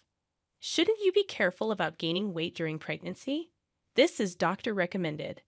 "Linda," I'd reply, mustering all the patience I had left, "doctors these days know what they're talking about. Back in my time, we knew how to handle pregnancies." And so it continued. As the weeks went by, my energy waned, but Linda's expectations soared. She turned my home into her personal palace, ordering me to clean, cook, and cater to her needs as if I were a servant rather than a daughter-in-law, and a pregnant one at that. "Chloe, why haven't you vacuumed the living room yet?" she'd yell from her self-assigned throne, my old reading nook where she'd spend hours scrolling through her phone or watching daytime TV. "I've been feeling really tired today, Linda. The doctor advised me to take it easy," I'd say, my voice tinged with desperation. "Tired? Pregnancy isn't an illness, you know." Jack once again remained conspicuously silent, his compliance deafening. The tension reached a breaking point during another heated dinner discussion, where Linda decided to critique my choice of baby names. "That's a ridiculous name for a child. You might as well pin a 'kick me' sign on his back for his entire school life," Linda sneered. "Enough is enough, Linda. This is my child, and I have a say in how to raise him or her," I snapped, my patience finally depleted. "Oh, so now you're talking back to me?" Linda's eyes flared, her voice escalating. Jack intervened, but not in the way I had hoped. "Chloe, you're being emotional. Mom's just giving her opinion," he said. I looked at him, then at Linda, and then at the house that had turned into a nightmare. I felt trapped, humiliated, and utterly alone. I could barely recognize the woman staring back at me in the reflection of my tarnished wedding ring, a woman who was slowly losing everything she had once valued: her home, her dignity, and most devastatingly, her will to fight. And that's when it happened, the ultimate betrayal. Linda, filled with venomous triumph, looked me dead in the eyes and said, "If you can't handle a simple family discussion, maybe you shouldn't be a part of this family." And Jack, he said nothing. His silence spoke volumes, cutting deeper than any words ever could. It was in that moment I realized that my nightmare wasn't unfolding. It had already unfolded, and I was living in it. My life had become an unrecognizable maze of shattered hopes and suppressed sobs. I moved like a zombie through the rooms that no longer felt like my home. The baby inside me seemed to be the only living part of my existence, and I clung to that tiny spark of life as my last shred of hope. But even that was threatened. One cold evening marked my breaking point. We were having another one of those god-awful family dinners, where tension cut through the air like a knife. I had spent hours on my feet cooking a meal that I knew Linda would find fault with, no matter how perfect it was. Each critique was a jab, each scoff a slap. I knew another one was coming, and I braced myself for it. But when it finally came, it was worse than anything she'd said before. "You really think you're fit to be a mother if you can't even manage a household? What are you going to do with a baby?" Linda sneered. My heart sank into my stomach, each word a stab at my already fragile self-esteem. Before I could say anything, Jack joined in, sealing my emotional fate. "Mom has a point, Chloe. You need to step it up. We're going to be parents soon." That was it, the final straw.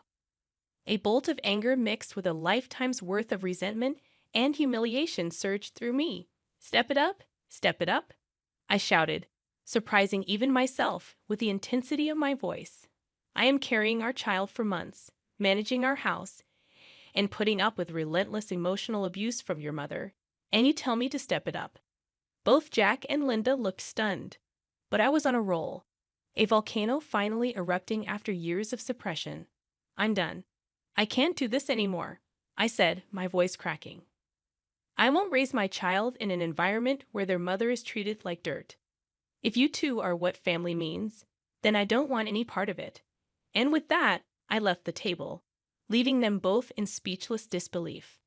I packed a small bag and headed for the door, my trembling hands struggling to turn the doorknob. That's when Linda decided to deliver her ultimate blow. Where do you think you're going? This is Jack's house, not yours. I turned around, my eyes locking onto hers. Actually, Linda, this is my house. I bought it, and I have every right to say who stays and who leaves. Chloe, don't do this. Let's talk about it.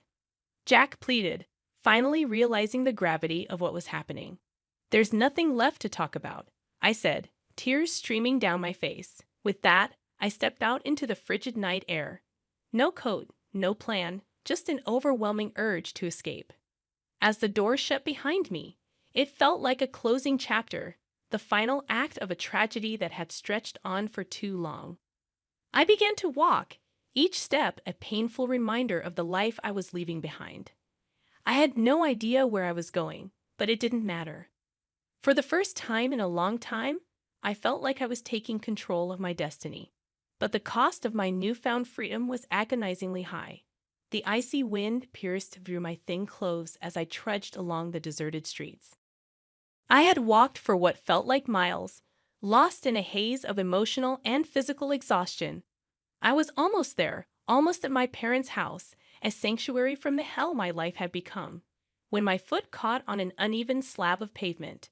I stumbled, twisting my ankle painfully as I fell to the ground. The pain was sharp, but it couldn't match the ache in my heart. Limping and teary-eyed, I finally made it to my parents' doorstep. The look of horror on their faces as they opened the door told me everything I needed to know. My breaking point had come, a long overdue fracture in a life burdened with far too many cracks. And as they rushed me to the hospital, I knew something had to change. I couldn't go back, not to the house, not to Jack, and certainly not to the woman I had become. Hospital rooms have a peculiar way of forcing reality upon you. As I lay there, my sprained ankle elevated, and my body checked for any complications due to my fall, I felt a mix of relief and apprehension. My parents were there, their faces etched with concern and quiet fury over what had transpired. They'd always suspected that my marriage was far from ideal, but the depths of its dysfunction had finally been laid bare. Chloe's sweetheart, what are you going to do now? My mom finally broke the silence, her voice heavy with worry. I don't know, Mom. But what I do know is that I can't go back to that life. Not now, not ever, I replied, my own voice firmer than I expected. My dad, who had been pacing the room, finally spoke. Your mother and I will support whatever decision you make, but you need to think about your future and the future of your child. I nodded. I had been doing nothing but thinking, my mind a labyrinth of potential scenarios, each one fraught with uncertainty but also tinged with the promise of freedom. It was then that my phone buzzed. A text from Jack. Chloe, where are you? We need to talk. Ignoring the text, I switched off my phone. Whatever he had to say, it was too little, too late. I was done talking. My actions would speak louder than his words ever could. My first move was a call to a family lawyer, a decisive step in putting an end to my disastrous marriage. With my parents by my side, we discussed divorce proceedings, child custody, and alimony. There was something chillingly clinical about dissecting a failed relationship in legal terms, but it also instilled in me a sense of empowerment. For the first time, I was taking control of my life, making choices that prioritized my well-being and that of my unborn child. A week later, Jack and Linda were served divorce papers and a notice of eviction from the house, my house. The lawyer also included a clause for hefty child support payments and financial compensation for the emotional distress I had endured. It felt drastic, but it was necessary. It was my first step towards reclaiming my life. The darkness had consumed me, and towards a future that, while uncertain, held the promise of something better. The courtroom had that sterile, cold air that seems exclusive to places where lives can change in an instant. My lawyer sat next to me, a stack of papers in front of her, radiating confidence. My parents were behind me, their moral support palpable across the room. Jack sat with a look of defeated bewilderment, his mother Linda beside him, her face a mask of indignant disbelief. "All rise," the bailiff announced, and Judge Morrison entered the room. The divorce proceeding was a whirlwind of legalese, a barrage of facts and accusations laid bare for the court to dissect. As the evidence of Linda's abusive behavior and Jack's neglect was presented, I watched their faces contort, perhaps truly seeing themselves for the first time through the eyes of the law and through my eyes. The judge turned to Linda. "Mrs. Davis, you stand accused of emotional abuse and harassment. The evidence is overwhelming. How do you plead?" Your Honor, this is all taken out of context. I was only looking out for my son's well-being," Linda stammered, her voice lacking its usual arrogance. "It appears your definition of well-being is quite twisted," Judge Morrison retorted, clearly unimpressed. Finally, the judge rendered her verdict. "The court hereby grants Chloe Davis a full divorce from Jack Davis. Custody of the unborn child will be given to Chloe. Jack Davis, you are required to pay child support as determined by the state. And Mrs. Linda Davis, considering the extensive evidence of your emotional abuse and harassment, I'm fining you $100,000 for your actions." I felt a weight lift off my shoulders as the gavel came down, but it was a bittersweet relief. My marriage had ended not with a bang, but with a quiet rustling of legal papers. I was free, but at a cost I never could have imagined when I said, "I do." As we left the courtroom, Jack approached me, a lost look in his eyes. "Chloe, I'm so sorry. I never thought we'd end up here." I stared at him, seeing the man I had once thought I would spend my life with, and all I felt was a void where love used to be. "I didn't think so either, Jack, but here we are. It's too late for sorry now," I said, turning my back on him and walking away. Linda tried to make eye contact as I passed her, perhaps seeking some form of acknowledgement or forgiveness, but I gave her none. She had taken so much had been taken from me, but I wouldn't give her the satisfaction of knowing she still mattered.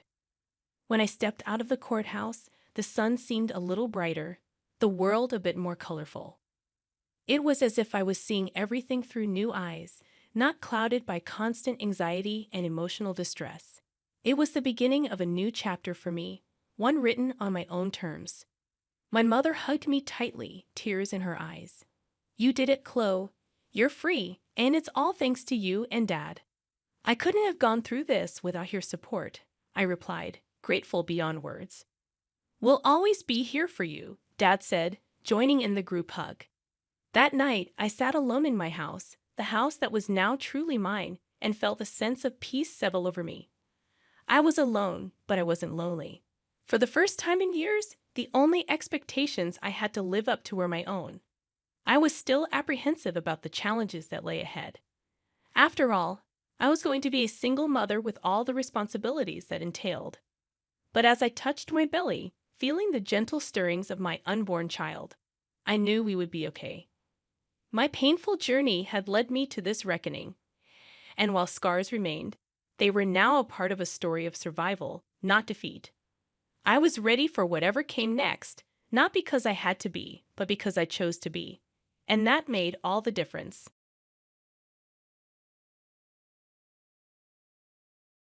My mother-in-law surprised me by saying that she and my husband are moving out, leaving me to take care of my father-in-law forever. It shocked me. It basically means she's supporting my husband, who's having an affair. They plan to live with his mistress, where my father-in-law, who needs care, also lives. Despite this, they're ignoring his needs. I'm angry at their actions, but I can't just leave my father-in-law alone. Then, unexpectedly, my father-in-law stands up, breaking his wheelchair-bound state. Let me introduce myself. I'm Linda, almost 30 years old, married to Tom for 3 years. We used to enjoy each other's company, but lately, things have felt dull. Maybe it's what they call being too comfortable. We've settled into a routine, but it feels repetitive. About a year ago, Tom's work got busier, and he started going on business trips, which never happened before. Although he provides for us financially, and I have a job too, I can't shake the feeling that something's wrong. Even when he's home, our connection seems strained. Others might think we've fallen out of love. But that's not the end of the story. For us, this was just how our marriage worked. Even though every day felt the same, it was normal for us. Then, one day, I came home from work to find my husband there, much earlier than usual. He usually never gets home before 10 p.m., but it was only 7 p.m. "Welcome home," he said, which was odd. So, I asked him why he was home so early. He explained that his dad had been in an accident at work and was in the hospital. Apparently, his dad's car was hit by another car running a red light, leaving him paralyzed in both legs and one arm. Thankfully, his life wasn't in danger, but he'd have to use a wheelchair from now on. It was devastating news. My father-in-law, who loved outdoor activities like hiking and fishing, now had to rely on a wheelchair. He was always so helpful and treated me like his own daughter. Seeing him in this condition was heartbreaking. My husband's mom called him about the accident since he works for a different company than his dad. He's frustrated because he can't visit his dad right away. And I'm saddened by the fact that such a kind man ended up in a wheelchair because of an accident. But there was no time to be shocked. He looked me in the eyes and said, "Linda, Mom has a favor to ask about Dad." "What did she ask?" I replied. "She's asking if we can help take care of him together." Take care of Dad together. Yeah, Mom's getting older, and it might be tough for her to do it alone. So she thinks it would be a big help if we both chip in. So, basically, we have to move to your parents' house? Yeah, we'll have to. There's enough space for us there. Is that okay? I couldn't answer. I cared a lot about my father-in-law, and I loved him. But agreeing to suddenly take on caregiving, something I'd never done before, was difficult. "I know it's new and tough," my husband said, holding my hand. "But if we leave it all to Mom, she might struggle too. Please, Linda, I know it's hard, but if we work together, we can do it." "It's going to be hard," I replied, "but I have a job too." "I want you to quit your job and focus on caring for Dad with Mom. I'll take care of the expenses." "Quit my job?" I was taken aback. "Yes, I'll support you financially. Dad in his wheelchair and Mom need your help." Seeing him so desperate, it was hard to refuse, so I quit my job as he suggested and started caring for my father-in-law. As time passed, one evening during dinner, my husband suddenly stood up. "I decided to take over Dad's company and become the president," he announced. My father-in-law was surprised but inwardly pleased. With tears in his eyes, he said, "Tom, I can't believe you do this. You always said you wouldn't work at my company." I was just embarrassed. "But in this condition, I can't leave the company alone, can I?" "Thank you," my father-in-law said, relieved. I was worried about the future of the company. "I'm glad to leave it in trusted hands." But when Tom said, "I want to leave it to you," my father-in-law replied, "I knew you'd say yes. I'll do my best as a son. Please create a good working environment for my employees," my father-in-law added. "Of course," Tom assured him. After this exchange, Tom became the president of his father's company, while his father-in-law took on the role of chairman. Despite the typical image of a chairman being associated with retirement, there was still a lot of work to be done. However, my father-in-law left the actual operation of the company in Tom's hands. Within just 2 months of taking over as president, Tom started coming home late every night. Initially, I thought it was because he was still getting used to the job, but it seemed strange to work overtime consistently for 2 months. Another reason for my suspicions arose from the smell Tom had when he returned home. One night, unable to sleep, I heard him come in. He smelled of soap, which was unusual. When I questioned him, he became defensive, blaming his late nights on taking over his father's business. But as he hurried to bed, I couldn't shake off my unease. His evasiveness only heightened my suspicions. When I tried to ask him more questions, he became irritated, brushing off my concerns. Something didn't add up, and I couldn't ignore it any longer. As I arrived home tired, I didn't mean to accuse him of anything. I was just curious. But Tom took it as an accusation of cheating. He argued that he's working hard every day so I can live comfortably. I understood his point, but I still felt uneasy. When I tried to apologize, he ignored me and went upstairs, deliberately making noise. In the bedroom, he turned away from me and started using his smartphone. The next day, my mother-in-law, informed by Tom about our argument, approached me angrily. She accused me of suspecting Tom of cheating just because he works hard for me. I tried to explain that I was only curious, but she insisted it was wrong to make Tom uncomfortable. She left, leaving all the housework for me to do. My mother-in-law doesn't think highly of me, despite pretending to share the housework. In reality, I do everything, including taking care of my father-in-law. During the day, she finds excuses to go out, returning only in the evening. My father-in-law, mostly staying in his room, doesn't realize how often she's gone. She's even warned me not to say anything odd to my father-in-law and Tom, further straining our relationship. I felt the unfairness of my self-centered mother-in-law, but all I could do was silently carry on with the housework and caregiving. However, the reason I could endure such a life was mainly because of my father-in-law. Every time I helped him, he genuinely apologized. "Linda, I'm sorry. I'm sure you'd hate taking care of an old man like me," he'd say. "Don't worry about it. I think of you as my real father. I'm happy to help," I'd reply. "I'm glad that Tom married someone like you, Linda. Despite all the trouble I've caused you with my care, you still speak so kindly to me." "I'm a lucky man," he'd express gratefully. "I'm also happy to have such a kind person as my father-in-law," I'd assure him. Despite feeling uncomfortable due to my husband and mother-in-law's behavior, I kept going because of my father-in-law's kindness. My routine involved helping my father-in-law before bed and then turning off the lights. One day, when I finished and returned to the living room, my usually absent husband was there, talking to my mother-in-law. Something felt off, and my fears were confirmed when my mother-in-law dropped a bombshell. "Good timing, Linda. We need to talk. Please take care of James here for the rest of his life," she said. Confused, I asked what she meant. But before I could fully grasp the situation, my husband handed me divorce papers. "I have someone else, and we're leaving to live with her. You can deal with the divorce papers," he said coldly. Stunned and devastated, I collapsed as they packed their bags and left, ignoring my tears. Alone in the silent living room, tears streamed down my cheeks. Then, my father-in-law appeared in his wheelchair. "Linda, what happened?" "I heard noise and came to see," he asked, concerned. I struggled to find words, my heart heavy with pain and confusion. I confided in my father-in-law about what had happened earlier. His expression grew stern as he listened, and by the end, his eyes burned with determination. Suddenly, he stood up, his voice commanding like never before. "Linda, let's fight back," he said firmly.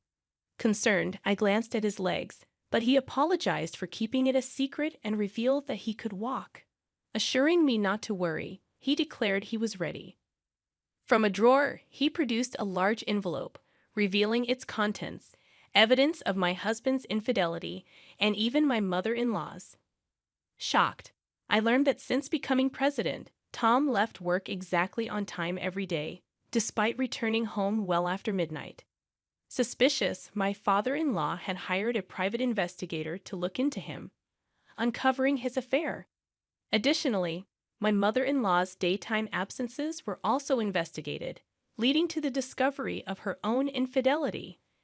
Astonishingly, she seemed aware of Tom's affair, as evidenced by photos of them together. My father-in-law had recently obtained this evidence and debated when to tell me. It's not right to say this, he began, but I believe it's time to confront them. I'm glad I could tell you. I replied to my father-in-law's support. I can't stand it like this.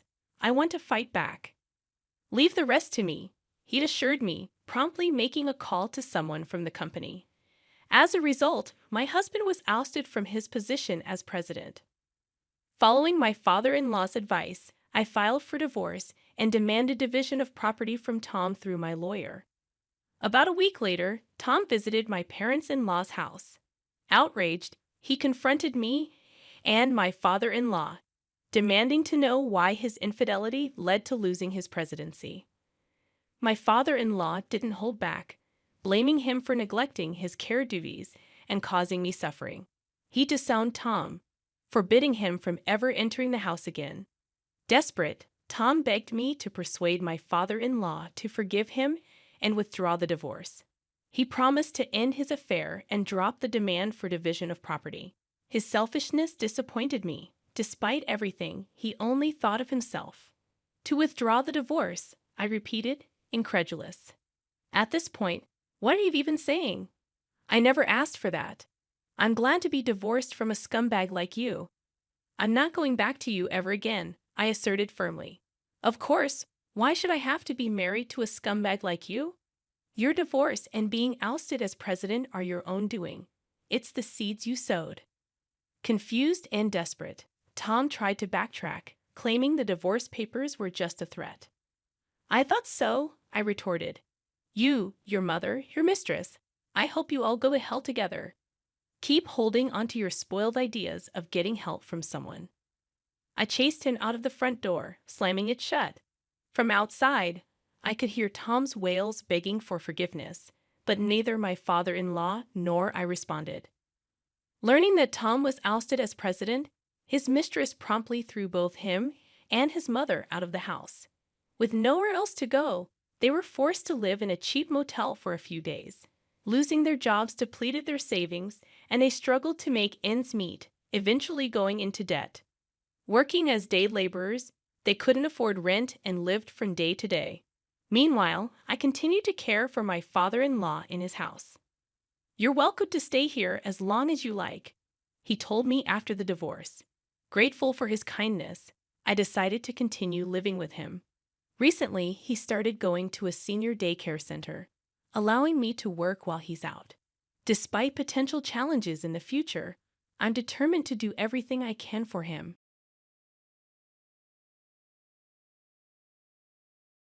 Starting today, my husband suggested we move in with my parents. Since they're my parents, it shouldn't be a problem, right? But it caught me off guard. I was shocked and almost cried because he didn't mention it before. Just a few days ago, we said goodbye to my dad at his funeral. He had been sick for a long time. Even though we were still feeling sad from the funeral, my husband packed our things and left our house. He said we were going to a villa my dad left for me. Surprisingly, my in-laws were already there, staying in the villa. My name's Natalie. I'm 33 years old, and I work as a designer. I've been living with Justin, my husband, for 3 years since we got married. My job is going well, and I think I'm a pretty successful designer. I'd earn enough money to have an apartment in my name. My mom passed away when I was in college, and last year, my dad was diagnosed with cancer. He tried treatment, but it didn't work, and the doctors said we should prepare for the worst. When my mom passed away, I was already living on my own. But my dad always kept in touch, especially after I started working. He was really important to me. When I found out how sick he was, I was devastated. I worried about him all the time, and my husband kept asking me about his health. But honestly, I didn't think he really cared. It felt like he was just waiting for my dad to die. My husband always seemed insecure because he made less money than me. I wished he'd be proud of my achievements and support me when things got tough. But he acted childish. He was always competing and only seemed happy when he was winning. My dad told us not to worry about him and to focus on our relationship, but I thought we should spend time with him while we still could. That way, we wouldn't regret it later. I started to resent my husband more and more.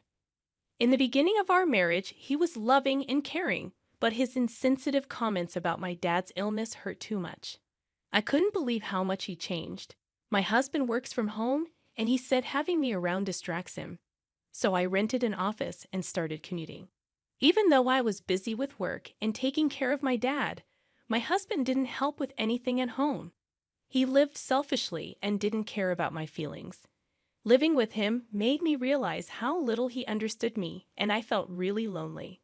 Then my dad died. We had already sold our family home, so I was busy with funeral arrangements. But my husband was always on the phone or disappearing. He didn't seem interested in helping me at all. I begged him to help, especially during such a hard time. But he just brushed me off, saying he was getting a lot of work calls. I was so angry and disappointed in him. Losing my dad made me feel even more hurt by his coldness. On the day of the funeral, I felt incredibly sad. After spending a long time talking with his parents, my husband came back smirking. Their suspicious looks made me feel even more alone. But despite that, the cremation, interment, and inheritance stuff went smoothly, and the funeral ended well. Then, out of the blue, my husband suggested we move in with my parents.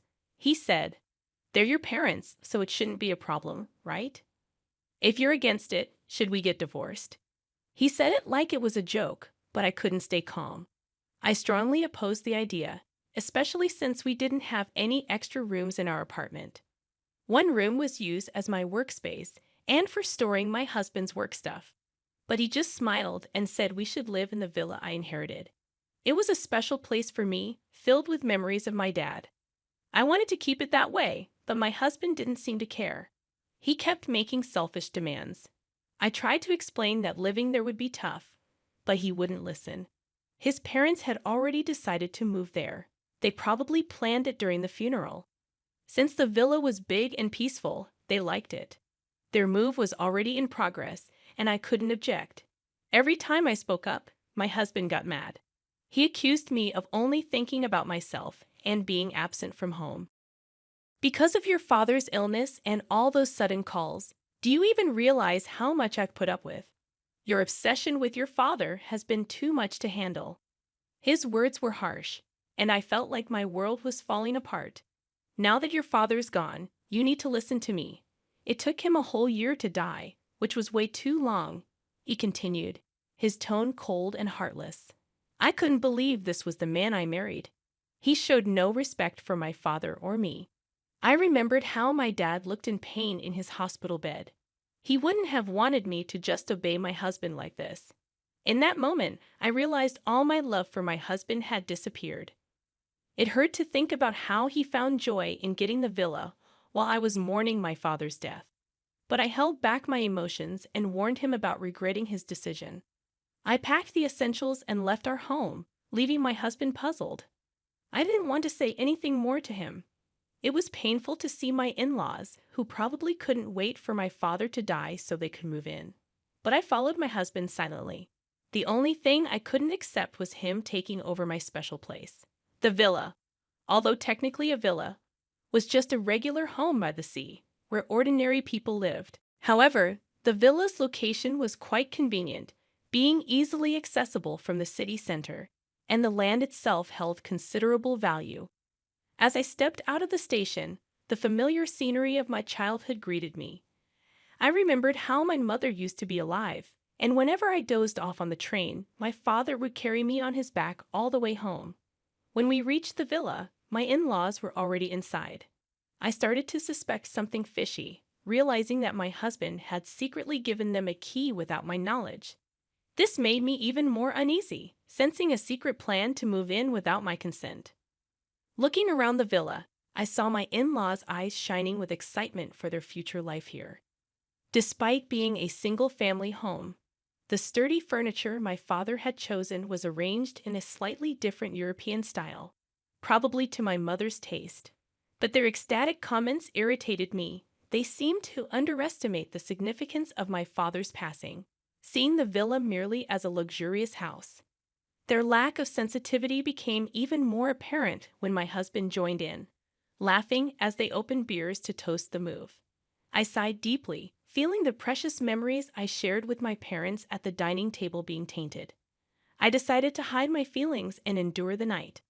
The next morning, my mother-in-law's scream shattered the quiet atmosphere of the villa, instantly alerting me. When I woke up, I noticed my father-in-law and husband causing a commotion, but it took me a moment to reach the source of the scream. In the bathroom, my mother-in-law was on the floor, clutching her foot with a panicked expression. She explained that the floor had given way beneath her, but when my husband and father-in-law checked, everything seemed fine. As they examined the floor, I suggested they try stepping on a slightly differently colored part. When they did, the floorboard made a sound and slightly sunk, but then snapped back into place when lifted.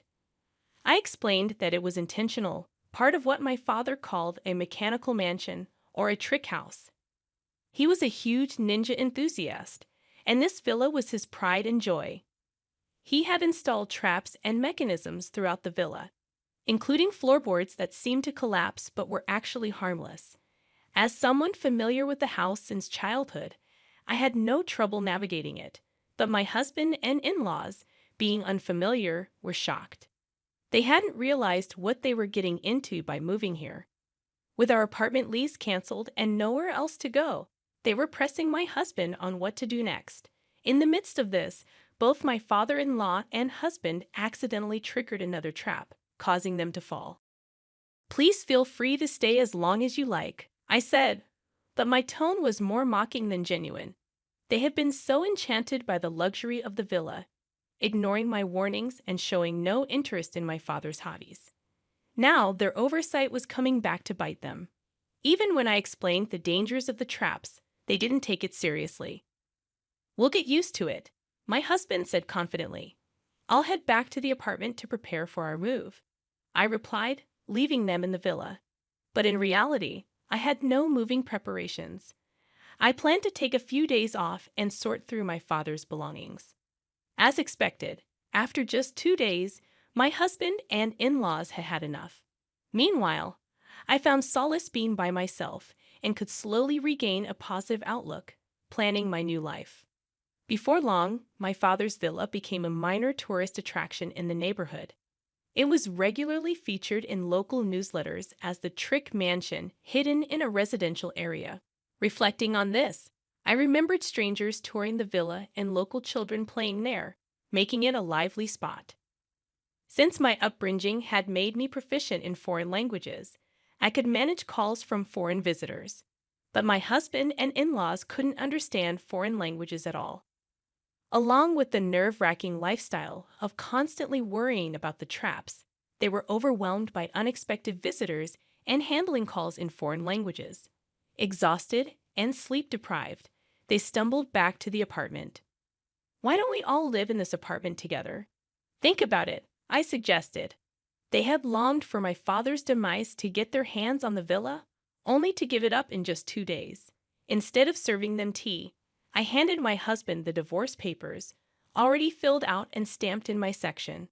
"There's no way we can live together. If you understand, just leave quickly," I explained with a deep sigh. I couldn't forgive him for disregarding my feelings and acting insensitively without consulting me or giving any explanation. My husband decided we'd live with his parents. Moreover, he had never shared household responsibilities with me before. He dumped all the household responsibilities onto me, and when I felt cornered, he seemed indifferent about it. He ignored my feelings, acted selfishly, and secretly decided to move in with his parents. I couldn't imagine continuing to live with someone like that. "What happened? You used to love me, right?" he asked obliviously. I couldn't help but laugh at his usual oblivious remarks. "You think I could love someone who wished for my beloved father's early death and would rejoice when he passed?" I handed him only the divorce papers and drove them out of the apartment. "First of all, this is my apartment. If you have a problem, you should be the one to leave." My husband raised his voice, but I responded calmly, reminding him that the apartment was under my name. They fell silent upon hearing my words. They relied on me financially and didn't have much of their own.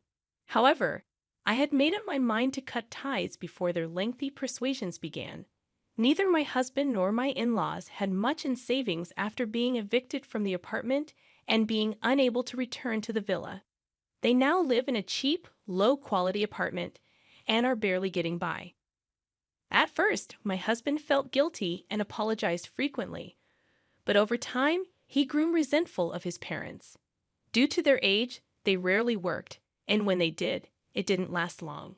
In the end, they exhausted their savings and pension with every move, constantly argued, and became estranged as a family. The walls of the apartment were thin, letting out their daily quarrels. Even when they received noise complaints, they didn't apologize. Instead, they retaliated, causing them to be disliked by their neighbors. They might need to find a new place to live soon. My husband previously enjoyed working from home, but in the current apartment, he didn't have the luxury of a dedicated workspace. Unable to concentrate on his job, his reputation and sales plummeted. Now, he barely gets by with a late-night convenience store job and should consider juggling multiple part-time jobs. The in-laws felt their biggest mistake was letting their son control their decisions. In their frequent arguments, they blamed the villa's traps. "If you had been more responsible, we wouldn't be in this situation," they argued. "You should have checked properly." "Don't blame me now," my husband countered.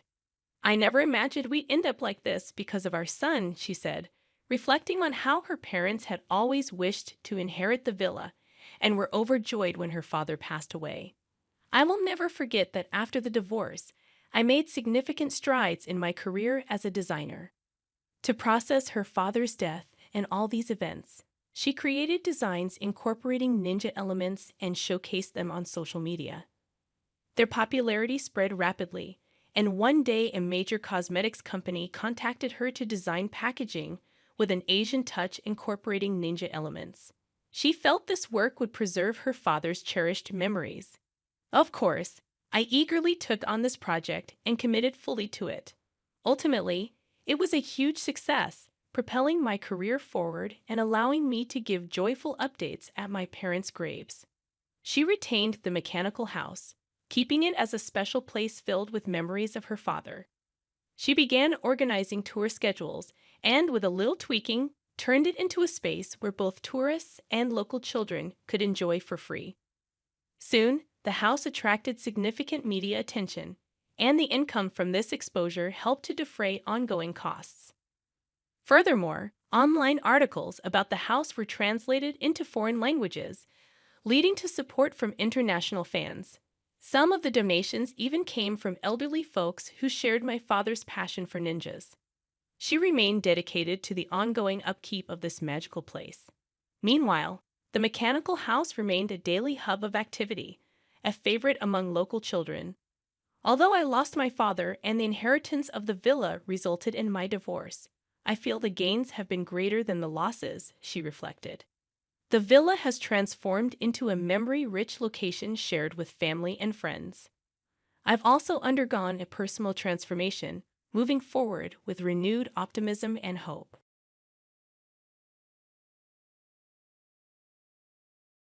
"That house is mine because I built it. You need to leave now, even if we split. I don't think you can survive on your part-time salary." Steve laughed as he happily laid out the divorce papers. "My name is Katie. I'm 33 years old.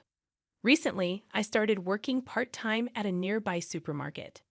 I married Steve 3 years ago after we hit it off at the same workplace. I resigned at the same time. I wanted to keep working even after getting married, but he insisted that I stay home. So, I reluctantly became a full-time housewife. However, I had always loved working, and the desire to work outside kept growing day by day. After much persuasion, I finally managed to get a part-time job. We want children but haven't been blessed with any yet. I love cats and wanted to get a pet. But Steve hates cats, so I reluctantly gave up on the idea. Steve, who originally wanted me to be a full-time housewife, didn't like that I started working part-time and started complaining about everything I did. "You went to your job again today, huh? Recently, the house seems to be getting dirtier. Aren't the laundry clothes all wrinkled? You're not keeping up with the housework at all." That wasn't true. I had finished cleaning before going to work, and the laundry was perfectly stretched out. What are you talking about? I'm doing everything as perfectly as before. It's obviously dirty. Where are your eyes? And the food is always the same. Fried chicken again. Today, can't you make a variety of dishes? I didn't make fried chicken that often, and I tried to be creative with the meals every day despite the limited time. I've worked hard to make your favorite fried chicken, and I've prepared many dishes. When I talked back a little, he would return with double the intensity. Are you saying you don't have time because of your part-time job? You just pretend to be busy. Don't act so important with just a small job that doesn't even make much money. My earnings were enough in the first place, and it's only because of your selfishness that you're working. Make sure you do the housework properly. Don't make excuses about not having time. It's shameful to sweat and work for such a low hourly wage. Steve always ridiculed my job with abusive words.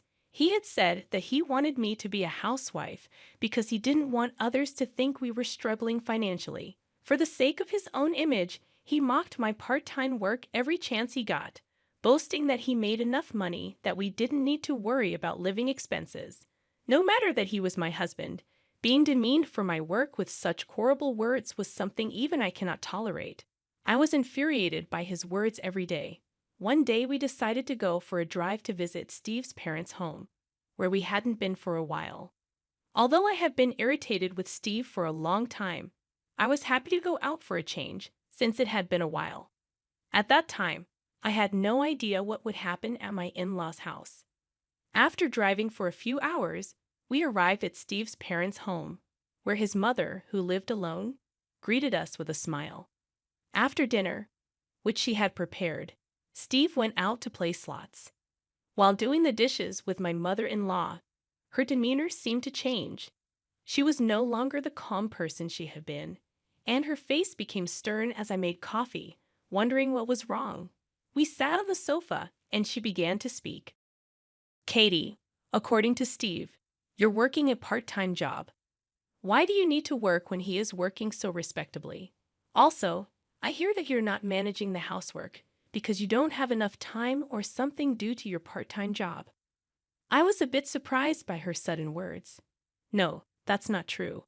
I'm managing everything properly.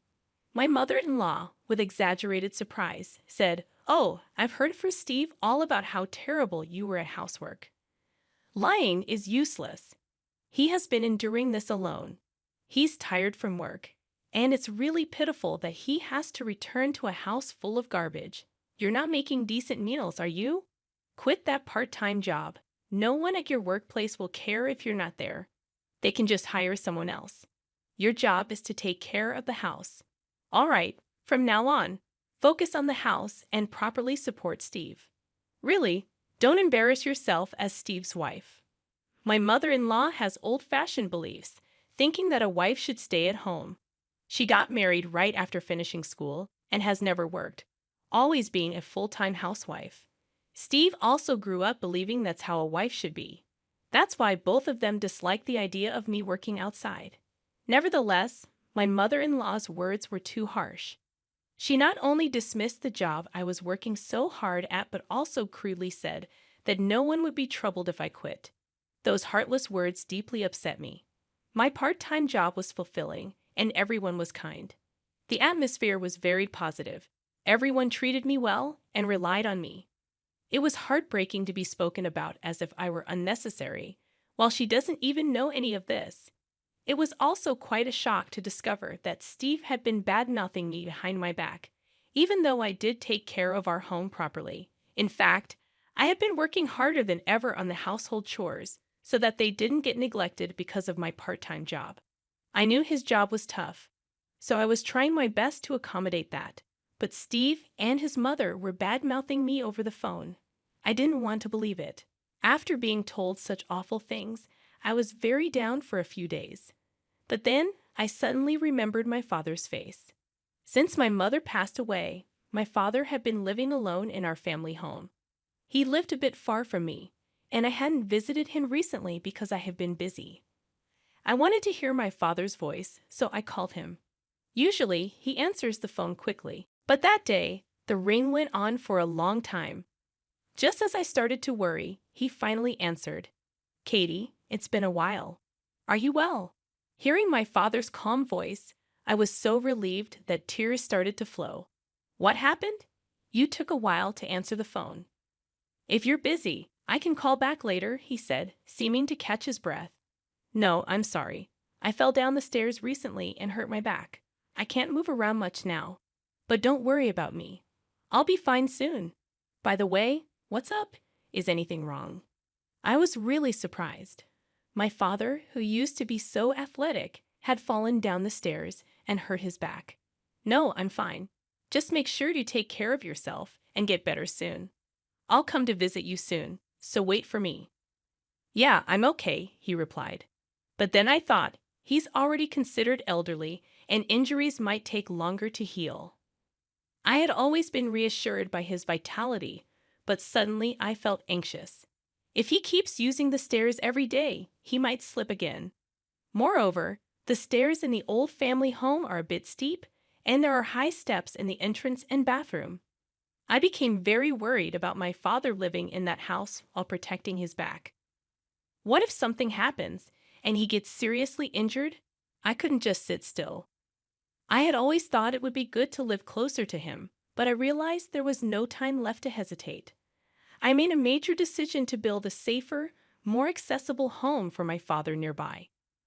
I had a source of income that I had kept hidden from my husband. I had inherited apartment management from my grandfather. It was originally meant to be my father's, but he had put it in my name in case of emergencies. He had told me it was better not to talk much about it so my husband didn't know. I had saved all the rental income up to now. I would use that money to build a new house for my father. I had caused a lot of worry and hadn't been able to do much to repay him, so now I felt elated thinking about giving my father the best gift of his life. Although I would build it myself, it would involve a lot of money, and I couldn't just keep it a secret. I needed to get Steve's understanding. I was nervous he might come, complain, and reject the idea, but instead he said, I see. That makes sense. Considering his age, a new house might be better. If a part-timer like you can manage that, then go ahead and try. Just don't come crying to me if you can't do it. He insulted me again, which infuriated me. But arguing would only complicate things further, so I decided to hold back and not retort this time. This made things easier for me. I immediately started looking for a good contractor and moved forward with the process. It seemed that Steve was not pleased with the idea of me actually building the house. He didn't voice any complaints, so I tried not to mind it. But he was not usually the type to stay quiet. One day, I was shocked when I went to the bank to withdraw money for groceries. Our living expenses had been reduced by $3,000, withdrawn all at once. I had no recollection of spending such a large amount of money. There could only be one person who could have done this. That night, I confronted him. When I went to the bank today, I found that $3,000 had been withdrawn from our living expenses. Do you know anything about this? Steve arrogantly replied, I gave it to my mother. You said you were going to build a house, so you must have been saving up somewhere, right? $3,000 isn't a big deal. I couldn't believe my ears. Why do you have to give her money? Your mother isn't exactly broke, is she? Besides, that's our living expense. It's too selfish to give away such a large sum without even asking me. He snapped back. What do you know about my mother? She said she was struggling. What's wrong with a son helping his mother? Besides, that money was earned by me. How I use it is none of your business. If it bothers you, try earning as much as I do with your part-time job. See, you can't say anything. Don't ever complain about what I do again. After shouting at me, he stormed out of the room. I had always believed that despite his harsh words, Steve would never betray me. It would have been better if he had just discussed it with me. If he wanted to give money to his mother, maybe there would have been a better way, and this argument might have been avoided. Did he think I would oppose it, or did he not trust me? Instead of our marriage bringing us closer, it felt like our hearts were drifting apart. Steve didn't seem to think there was anything wrong with using the money without consent, and the next day, he acted as if nothing had happened and went to work after breakfast. I didn't say more because I didn't want another argument, but I couldn't shake off my uneasy feeling. Meanwhile, the new house was finally completed. Despite the hustle, the kind construction company provided lots of support, and I managed to build a beautiful house. I had asked my father to pack up some of his things but not overexert himself, and I arranged for movers to handle everything for him. With just 2 weeks left until moving day, I was overflowing with joy at the thought of doing something filial for my father in the house I had built. On the day, I planned to help my father unpack in the new house along with Steve. When I tried to discuss the arrangements for the day, Steve said something unbelievable. Hey, that house isn't for your father. It's going to be for my mother. I have the right to decide who lives in the house I built, so it's going to be my mother who lives there. I couldn't understand what he was saying. In a panic, I responded, I built that house. It's for my father to live in. There's no way a part-timer like you could build a house. It's my money that built it, so don't get cocky. It seems he truly believed that it was his money that built the house. When I discussed building the house the other day, he easily accepted my idea. Was it because he planned from the start to make it for his mother, not my father? That's a terrible way to do things. Now, I had to prove that I built it with my money. I had no choice but to tell him about the rental income I had kept secret until now. I made up my mind to tell him about it. You made up a ridiculous story just because you want the house.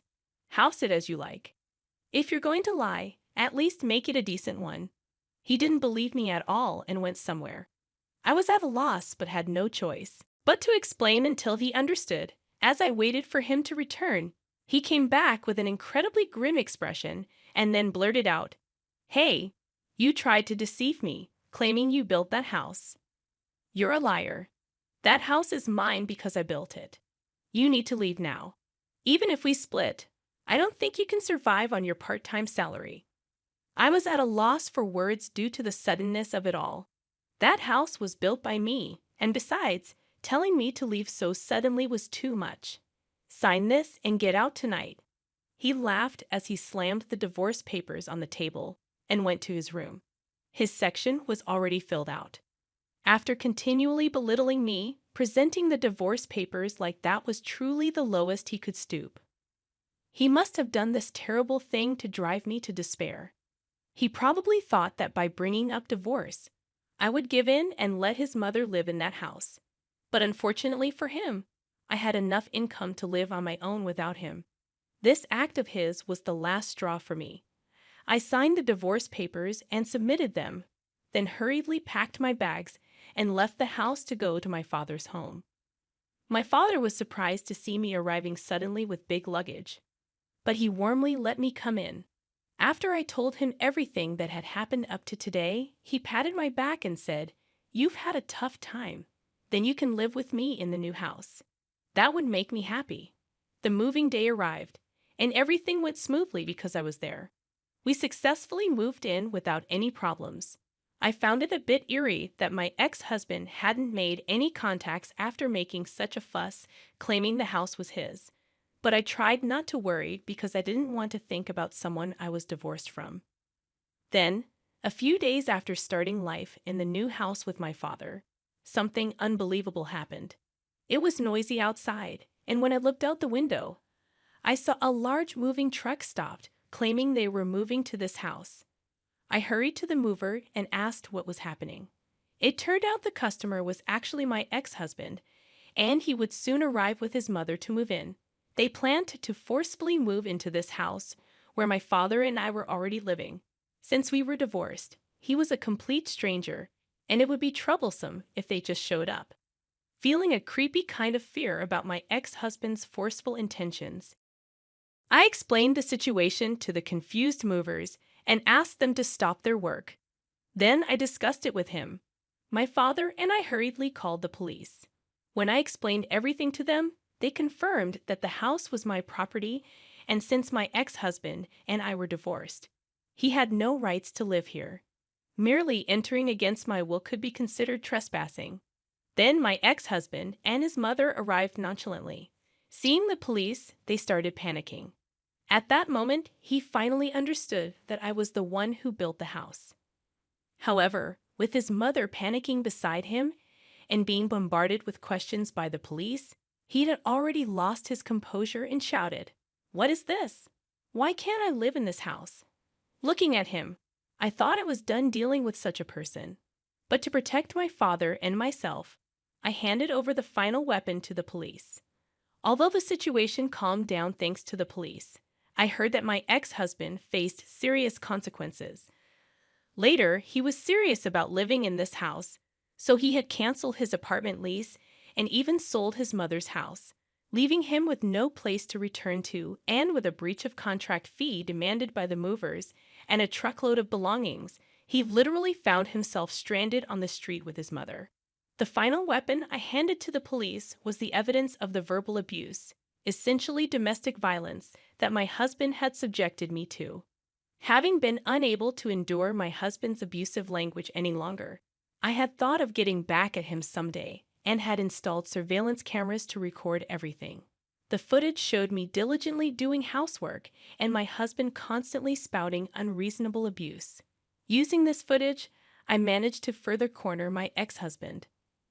I hired a lawyer and sued him and was able to extract a settlement from him. The expenses from the moving chaos and the settlement I received from him depleted the money he got from selling his mother's house and his own savings. Now he and his mother are reportedly living in a rundown apartment. Word of this spread quickly at his workplace. Realizing there was something wrong with his character, his colleagues distanced themselves, and now he is isolated and frowned upon by everyone at the company.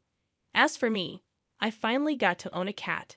My father's back has completely healed, and we're discussing taking a trip with the cat. I'd also used the settlement money to open a shop dealing with cat goods. It was challenging at first, and there were failures, but gradually customers increased, and the business is doing well. Every day is peaceful and truly enjoyable. I never thought that the action I took for my father's sake would lead to my own happiness. I truly feel that it was the right decision. Recently, there has been a happy development. A man who always comes to my shop and chats pleasantly has been particularly kind to both people and cats. We've made plans to go for a drive together. I'm going to live my life freely and enjoyably. I'm excited about the new happiness that's about to begin.